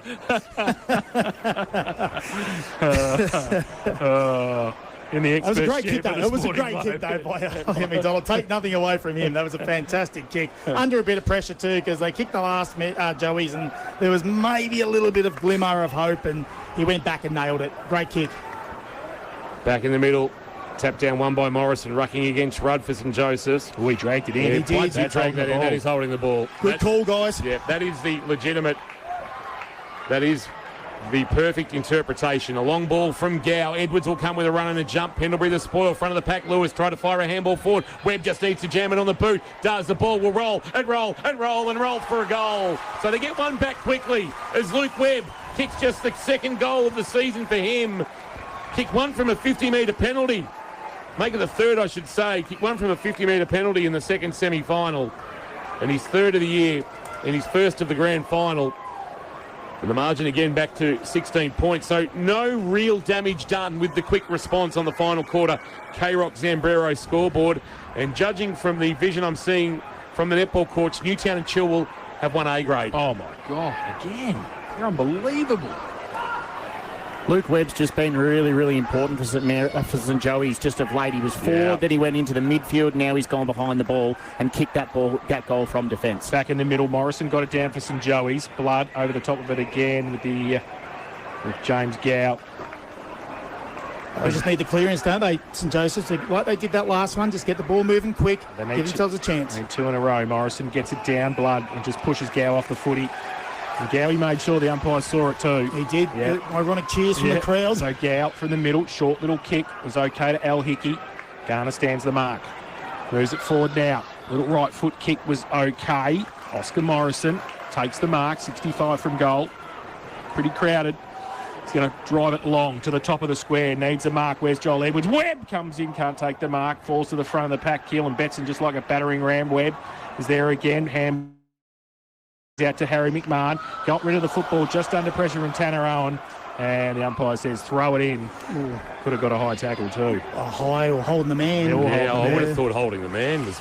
So a boundary throwing 50 around from the St Joey's goal. 6-9-45. They trail St Mary's 9-7-61. 15 played in this final term on the Bowen Foods time clock. Gee, if they would have pulled one out of the fire here, St Joey's goal-wise would be in for an entertaining finish. Hughes and Oscar Morrison right at the 50 at right half forward. Jansen went to throw it on the boot and had a fresh airy. Ball locked under the pack. Chafer, who hasn't had a huge influence on this contest, plays a tackle there. Connors is the one that's done the job on him for Wombat Gully Plant Farm, and at the sponsors logo at right half forward, we'll get a ball up. Morrison gets it down, side of the pack. St Joey's had the numbers. They didn't pick the footy up. A free kick, though, over the shoulder. Harry McMahon came in. Jack Blood not happy, but free kick's going to come to James Gow, who, if St Joey's get over the line, will win the medal by the length of the Flemington Straight. He has been enormous this afternoon. Could he still win it in a losing team? He could. And he spears the ball inside to Oscar Morrison, who can't take the mark. Can he? Yes, umpire Jones was there. Third umpire and the real umpire, and he said he took it. And no need to go upstairs. And he will shoot for goal from 45 out on a fairly acute angle. If you're here at GMHBA and you're a Cat supporter, Paddy Dangerfield kicks them from here all the time and misses them from in front. So he's right in front of the Dulux Community Bay on the right half forward flank at the northern end of the ground. Has not kicked a goal this afternoon, and this to make the margin 10 points. Morrison comes in. Right foot kick. Looks good off the boot, but the goal umpire runs to the far side and through for one behind. So they go to 6-10-46 now, St Joey's. Trail St Mary's 9-7-61. Zambrero K-Rock final quarter scoreboard. Zambrero. Feel Good Max now serving hot chips. Time off the clock now for St Mary's is crucial. Pendlebury will bring it broadcast side below our best seats in the house for APCO Cafe 24/7. Webb at the front of the pack couldn't mark. Harry McMahon had it stolen off his boot by Webb, but he's kicking inside 50. Clean bowled Harvey Ryan. Chafer was clean with his pick-up and had it knocked away by Connors. Connors picked up the loose footy. Chafer brought him down. Ball up, crowd involved. Just inside 50, left forward pocket. Luke Webb with his hands above his head.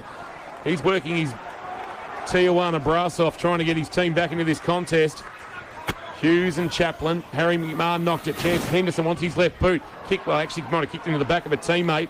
Mullen next to the boundary line, dumped over by Blood.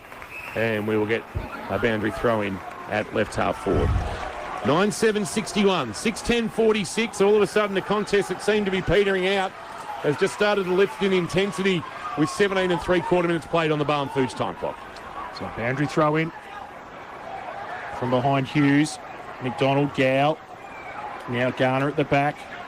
Falls over, leaves it behind Keelan Betson. Oh, just threw the ball to Mullen. He just said the don't argue. Ball spills free. Blood comes across, puts the tackle on DeGrand. He goes to Hamish Burke. His handball on the outboard to Jansen. Close to the boundary line. Chris is very happy to see it over. And the umpire said insufficient intent right in front of the St Joey supporters who are very happy. And Luke Webb. That was there. Has it there? It was. Absolutely it was. And Luke Webb is in the Jeremy Cameron pocket now at GMHBA Stadium. Jezza kicks him for fun here, and Webby, who has kicked one in this quarter and for this game to make the margin 9 points. Played 18.5 in his final term. Luke Webb comes in, northern end of the ground, goal has missed, just across to the far side and through for one behind. 6-11-47 St Joey's. They trail St Mary's 9-7-61. Zambrero K-Rock final quarter scoreboard. They can't afford to miss from here. They've got to take every opportunity. St Mary's is a big September catching up with them. Pendlebury drives it long towards half-back. Rudd front position spoiled by Mitchell. Chafer is there, couldn't take it. Ball will bobble at right half forward, but Connors will take it for the Saints. A handball that Chafer will track. Snap over his body, didn't really look. DeGrandy, a 2-on-1, will come up but can't mark on his chest. Ball spills to ground level, and outside 50 will get a ball up. 51 metres out, St Joey's in attack, and they've been doing a lot of it over the last 5 or 6 minutes, but the Saints' defence, as it has done for a lot of the season, holding firm. 50 from goal for St Joey's. Hughes Gets it down to the side of the pack. Copley runs through the pack, leaves the footy behind, has to go and get it. Barges his way through, but then Al Hickey gets it.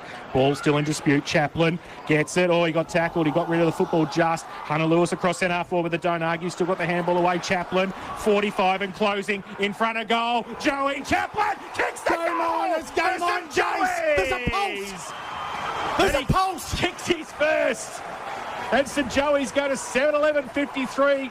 They've cut the margin to 8 points. St Mary's 9-7-61. Zambrero, K-Rock, final quarter scoreboard. Feel Good Mex now serving hot chips. Well, a bit of time in forward half. They've got it locked in their half, and they've just got that repeat entry going at the moment. They're putting the pressure back on St Mary's, and they're giving themselves opportunity. They've missed a couple this quarter as well, and particularly in the last 3 to 5 minutes. So, you know, they get this clearance and get inside forward 50. They're confident they could probably lock it in their forward half, Thalo. Back in the middle. Hughes winning the tap down, and the Saints will get it forward. Copley diving in, trying to knock it out. Does Garner. Oh, wonderful. Up to Blood. Blood to McDonald. McDonald will run to 45. Steady. Send it to the top of the square. Wants Rudd. Off the hands. Oh, Bailey Cockrell. Bailey Cockrell has put it through. Off the hands of the pack. Cockrell with the quick response and the margin back to 14. And it may be enough for the men in navy blue and green. He made the move from Lara. He joined his mate Braden Ham. And he finds himself getting closer to a premiership medal. Final quarter, K-Rock Zambrero scoreboard. Feel Good Mex now serving hot chips. St Mary's 10-7-67. Joey 7-11-53. There's that outnumber again. They got out the front of the stoppage or the scrimmage at that stage, and they had the +2 there. There's too many numbers in the ball for St Joseph's. They didn't go there 1v1, stay with their man, and they got the extra number ahead of the ball. Back to the middle, Chaplin, Hughes. Hughes got it down. Oh, Garner pushed off the footy. Umpire said no. Betson threw the ball out. Umpire said yes, please. Umpire Ganaccia right there. He had a great look at where Keelan Betson was, and the free kick's coming back to Jared Garner. He can't kick, so he'll be looking for a handball. And nobody's running around him. He's looking around going, come to me. Okay, I'm going to have to kick it. This is going to be terrible. Oh, wow, wee. He goes with the right foot kick. And he goes up, and Rudd takes the mark. Michael Rudd, 50 from goal. Somebody was trying to tell me last week how he takes marks without a pack. Well, bugger me, that was in the middle of the pack. And he's going to shoot the goal from 50 out to put the cherry on top for St Mary's. This will be ball game stuff for Michael Rudd if he can do it. 22 played in this final turn. They lead by 14. This to make the difference 20. They've got the message down here, St Mary's 2, gents. 6 minutes to go. 6 minutes to play. So Michael Rudd, 50 out, 45-degree angle. Wheels around on that left. Gives it everything. Not going to make the distance. Going to fall towards the side of the pack. Off hands. Ball spills free. Copley puts a tackle on. And it will be a ball up in the left forward pocket for St Mary's. Right end for them. They're 10-7-67. They lead St Joey's 7-11-53. One more goal to see off the Joey's challenge from the ruck contest. Hughes trying to lock it in for St Mary's. It's going to spill out towards Jansen, who's been huge. Jams it on his left boot. Luke Webb's gone back behind the footy. Did that go 15 just? Takes the mark for Joey's. Well, you can't slow things down here. No, and he's not going to. He's going straight down the corridor. His target is Morrison. Double palm down Pendlebury. Sprague has pulled it to the left and through for a minor score. The margin is 15. That would have been it. Charlie Sprague with his first score of the afternoon behind. Webb kicks it in, finds Liam Betson. 15 the difference here. Short little kick, Kershaw. Thought about playing on, then called to play on. Handballs it back to Liam Betson. Off a step, goes lateral. Still inside defensive 50. Finds James Gow. Plays on now, straight down the middle. Dangerous kick because Ryan Pendlebury read it the better. Hasn't done too much today, Pendles, but he's done enough when he's needed to. And he kicks the ball laterally across from centre to centre wing and find Luke Bartolo, who's been told to pump it as far and as long as he can. Deep forward, he goes towards forward 50 with the kick. Coming out, Copley. Rudd's front and centre was good. Jansen goes with a right foot kick. Just got the kick away under pressure. Oh, wow, big tap there. Henderson came in against Webb. They both play for the same team. Jansen again, now over the top. Copley. Handball, Dowling comes back. Copley again. Tried to run through traffic. Needs somebody in support. Punched away by Antonak. Wales on the outside for St Mary's. He might want the safety of the boundary line. Goes close, does. Works it well and sees it out of bounds. 24 and a half played in this final term. on the Barwon Foods time clock at St Mary's by 15 points. St Joey's just need to make sure that, now that they need to roll the dice, they've got to get their forwards up the ground a little bit more too. They're too disconnected, and that's sort of been the theme of the whole day for their ball movement. But they've got to get them up to make a little bit more connection and maybe get it out the back too. Hurled back into play in the right forward pocket. Hughes pushed off it by Chaplin, and Chaplin just pumps it. A big bomb towards the middle of GMHBA Stadium, but it's a 2-on-1. Lang trying to protect the drop of the ball for Rayner. Did it well. Rayner's handball a bit too slick for Bartolo. Chafer will get in low. He's had a free kick for below the knees. No. James Hickey back there. A handball to Edwards. Edwards flicked it out wide to Kershaw. Kershaw turns onto his right boot. Sends a long ball, but didn't really look. Lang, how will it bounce? It'll sit okay for him. Sat on its point. Handball back to Hamish Burke. Had to wait for it to bounce. Then a handball back to Lang. Lang under pressure. Quick kick around the corner will be okay. Connors has marked a bobbling one on his chest. He won't have to play the hero today, Chip. But he'll still be able to drink sweetly from a premiership cup, you would suspect. Right foot kick towards half forward. Big pack there. Hughes punched away front and centre. Cal Mitchell's got it. Has a little handball to Antonak. Runs through centre wing. Right foot kick. Open. Forward 50. Over the back. Mullen in there. Good spot for him. Lang against it. Lang! Put the tackle on. He's still got the handball away. De Grande in the pocket. Open goal square. Which way is it going to bounce? Through. Touched on the line. Oh, fantastic defensive play. And that came from Charlie Sprague. And he put it through for a rush behind us and Joey's. And they go to 7-12-54. They trail St Mary's 10-8-68.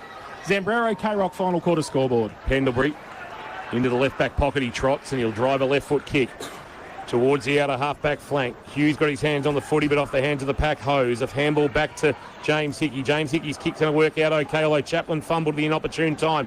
Knocks it towards forward 50. Edwards has got to hit a target. He won't. He'll kick it straight to Harvey Ryan. He'll take it on the bounce. He fires a handball to Wales, and Wales can go. Wales at right half-back. He touches it to the turf, and then he steadies and kicks towards a one-on-one. Good Sporlo Dwyer. Knocked it away from Dowling towards the boundary line and out.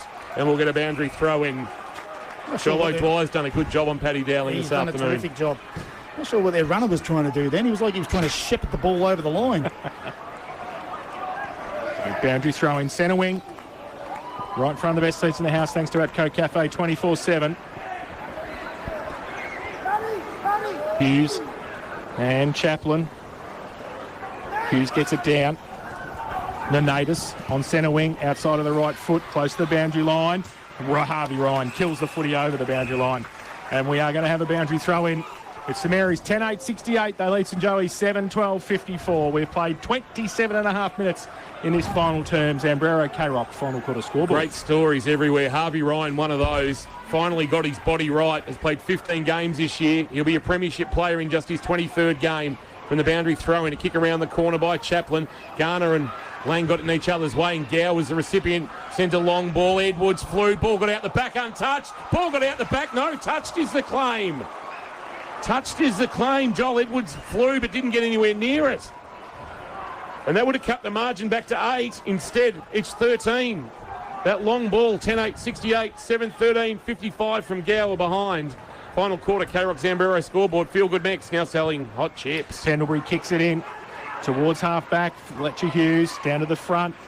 And off the side of the pack, Harry Smith sees it over the boundary line. And we're going to have a throw in at left half forward for St Joey's. And Michael Rudd's gone behind the ball for St Mary's, and Liam Betson's gone with him this time to even up that number. They have to, Dowler. Good pick up in the experts chair for the Sporting Globe. Eat, Drink, Sport, Rory Street, Geelong. Hope you're enjoying the call through K-Rock 955, K-Rock Football.live and AFL Barwon TV. Garner got surely taken high, will win a free kick. Now he'll be, he and Gow go at each other. Gow and Garner get up close and personal. Points at the scoreboard as well. There's Jared Garner at the 29-minute mark. The veteran looking to become a 4-time premiership player. Kicked too much on it for Jansen, but Dowling was there. He genuflected, then got back to his feet. The kick to half forward wasn't his best. It'll roll through both McDonald and Kershaw. Edwards to clean up. Long way from home. Kershaw wants the corridor, and he finds Webb. He does. Webb takes it centre half back, wants to switch the play into the middle. Henderson takes the mark, plays on quickly, goes towards half forward. Gow takes it for St Joey's. He gets on the outside. Antonak now inside forward 50. De Grande can't take the diving mark. He was at third slip and he dropped it, and it's out of bounds for a throw in. in the right forward pocket for St Joey's. 29 and a half played in this final term. St Mary's 10-8-68. St Joey's 7-13-55. Zambrero K-Rock final quarter scoreboard. Right, Jag one here. Give themselves some sort of pulse. They won't because Lang's cleared. He's going to be a premiership player, you'd suspect, after losing one back home at Finley last year. Ball back inside forward 50. Mitchell a high ball for St Joey's. It's allowed to bounce. Fisted away by Burke, who's going to pounce on it. Betson tried to, brought down in a Harvey Ryan tackle. Ball not coming out, and we'll get another ball up. 68 plays 55. You would suspect that the Joey's challenge is going to fall short in 2025, and St Mary's are going to produce one of the more unlikely premierships. Ball up, Morrison. Sprague gets it down, close to the boundary line. Webb runs it out. Another boundary throw in. Still in the right forward pocket. Clouds coming across again here at GMHBA Stadium. It's St Mary's by 13 points, and we've played 30 and a half minutes in this final term on the Barwon Foods time clock. Need to pull one out of the fire here. Joey's. Sprague and Morrison to do the ruck work. Morrison grabbed it out of the ruck. Quick snap, didn't get purchased. Ham had the footy, had it knocked away by Gow. The kick of Garner partially smothered, deflected back to Travellini. Handball into the pocket. Henderson, James Hickey, tight angle, threw it on the right boot. Top of the square, needs to find a mark. De Grandy with the one hand, that won't get it done. Harvey Ryan's there. Jack Mullen is on the loose footy and dragged down to ground. And back there laying a tackle over the top. Is that Rudd? That is. And we'll get a ball up, left forward pocket. Northern end, 31 minutes played. Can't be long left now. 10-8-68, 7-13-55. In front of the Joel Selwood stand. Morrison on the tap down. Betson did the roving, had it knocked from his grasp. Connors is there. And now a free kick going which way? It's going to St Mary's. I think it might have been kicking in danger, was it? Yeah, it was. That's what he paid. So it'll come back to Chip Connors. Fair to say, Jack Mullen is in absolutely no hurry. He walked over to the footy and then decided, I'm not picking that up because time on has been blown. Celebrations have started down here on the bench. Yeah. Bailey Cockrell's got his hands on his head, can't quite actually believe it. They know it. They're home. Connors at the end of the ground that he kicked the winning goal back in 2019. Pumps it beyond defensive 50 from the spot that he started his run. Edwards is there. Chance for Nanatus. He's wrapped up. Wales and Blood locking them up. 52 out from goal. 32 minutes played. 68 plays 55. Hughes wins the tap down. Ham couldn't take it. Umpire Wilson goes down in back play. Ball knocked forward by Owen towards Nanatus. Owen went to go off the ground. Harry McMahon spilled it to Garner. Garner just reefed a handball towards the boundary line and out. Copley is there. He'll be a premiership player again. Missed out in 22. Was here in 19. And we'll get it hurled back into play. 68-55. St Mary's on the verge of their 7th GFNL senior premiership. Hughes the tap down. Ham couldn't get it onto his boot. Gow dumped in the tackle by Hughes. Jammed on the boot by Chaplin. Ball rolls inside forward 50.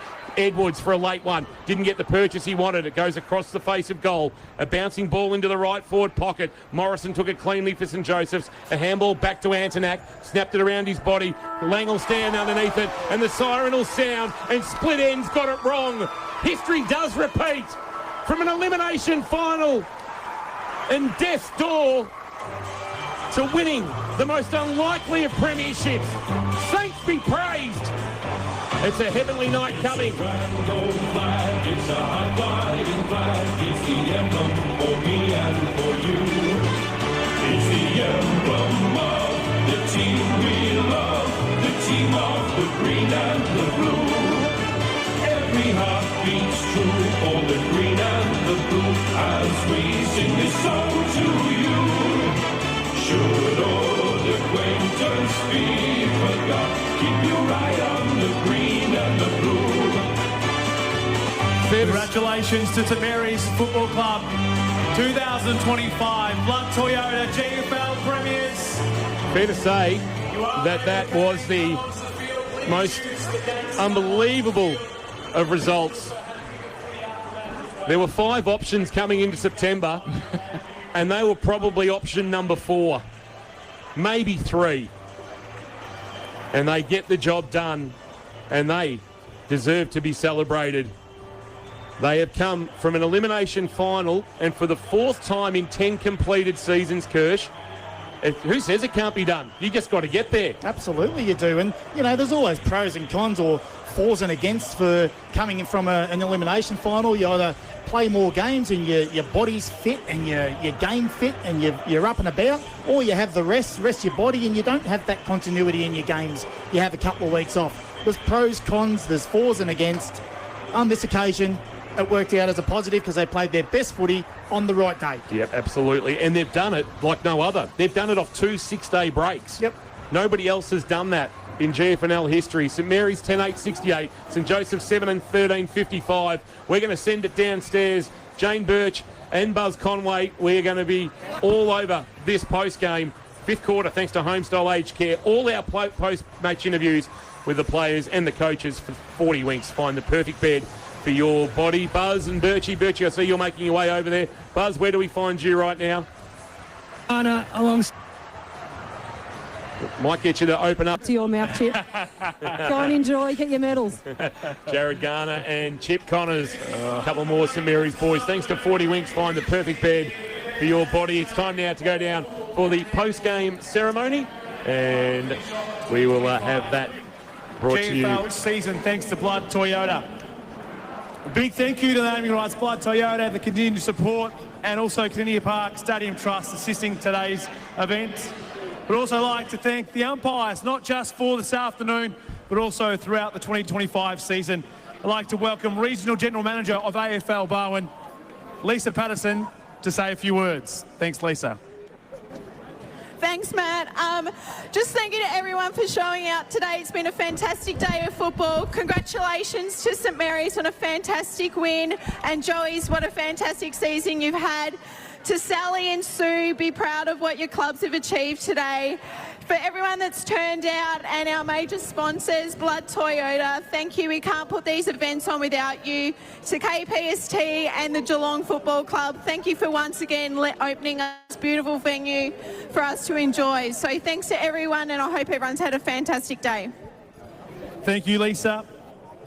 And of course, let's welcome on the umpires now for their fantastic effort today. Goal umpires Cameron Ritchie, Michael Graham, and emergency goal umpire Hayley Hunt. Boundaries Ned Foley, Travis Hunt, Jack Tingiri, Oscar Williams. And field umpires Chris Jones, Steve Kinachia, and Daniel Wilson. Emergency Errol Burns.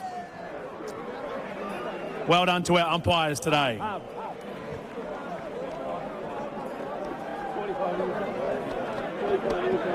So the umpires being presented with their medals. A couple of decisions left us a little bit baffled this afternoon. Miffed.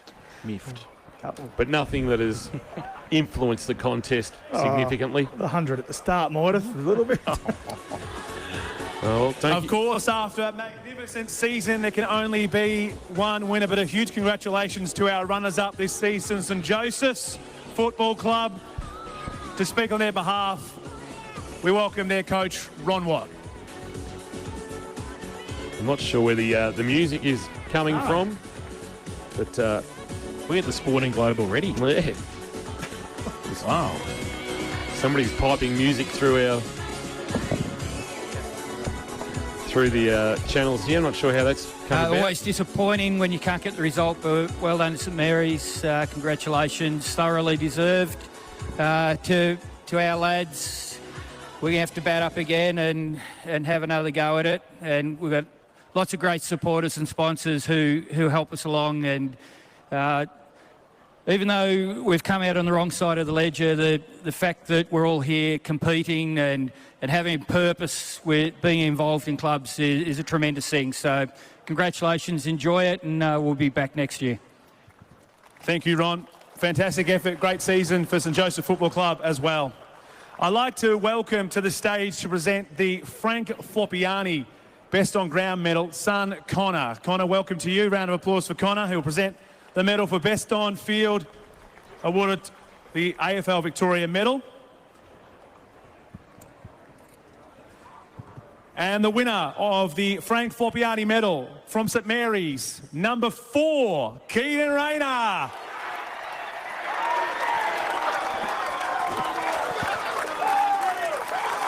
I think that one's caught us a little bit by surprise. I'm not sure whether we had him on our bingo card there, Kirsch. No, certainly didn't, but good on him. Well done.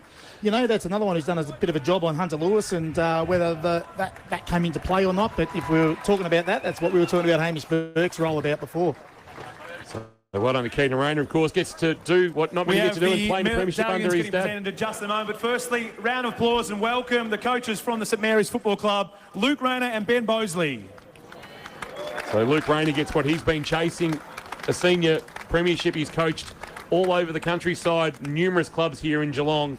Stepped up last year with Glen Keys. Ben Bosley, we know, took East Geelong to a minor premiership a couple of 3 years ago in the GDFNL. Two-time premiership coach at Birregurra, and he also has a GFNL premiership. Thanks, now Matty. as a coach. Firstly, to St Joseph's, congratulations on a fantastic season. You've had a fantastic couple of years now, and I think the beauty about both of our clubs is that we're both driven clubs to get back to this stage year on, year out. So we've got no doubt that you'll be back here again next year, and we wish you well, but congratulations on the season that you had. To our boys, to our club, it's been an amazing 4 to 6 weeks. It's one of great resilience. It's one of great connection. It's been one of great enjoyment. We've got on a roll. We've enjoyed the ride together. We can't fault what you've been able to put in, but also now what you've been able to get out of it. So from Bose and I, we're truly appreciative of everyone's efforts at the football club. Everyone's played a part, everyone's played a role, and I'm just so excited that you guys now get the reward for your efforts. Congratulations.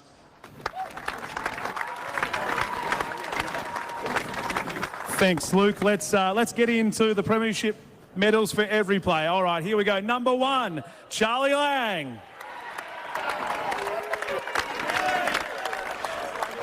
Number 2, Bailey Cockerell.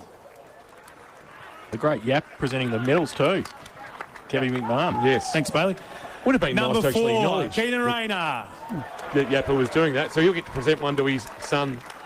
Number Harry. 5, Harvey Ryan. Interesting that Joey's players are still staying. Number 8, Christopher Jansen.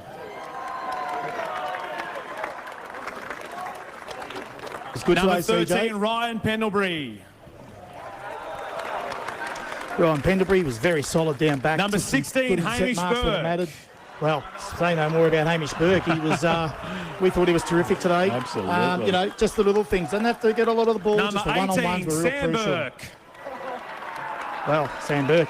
Kicked 4 goals. Kicked 4 4. goals in the grand Number final. 19, Michael Rudd. 4 out of 10. Conditions were hard. Ruddy was serviceable all day. Did Number his role, 20, played Charlie his- Sprague. Played a good game. Same with Charlie, really. Charlie Yeah, was good behind he the was ball. good. He got up Yeah. the ground a bit. And Number And both of 23, those Patrick players Dowling. switch between forward and back as well. absolutely, they got that versatility.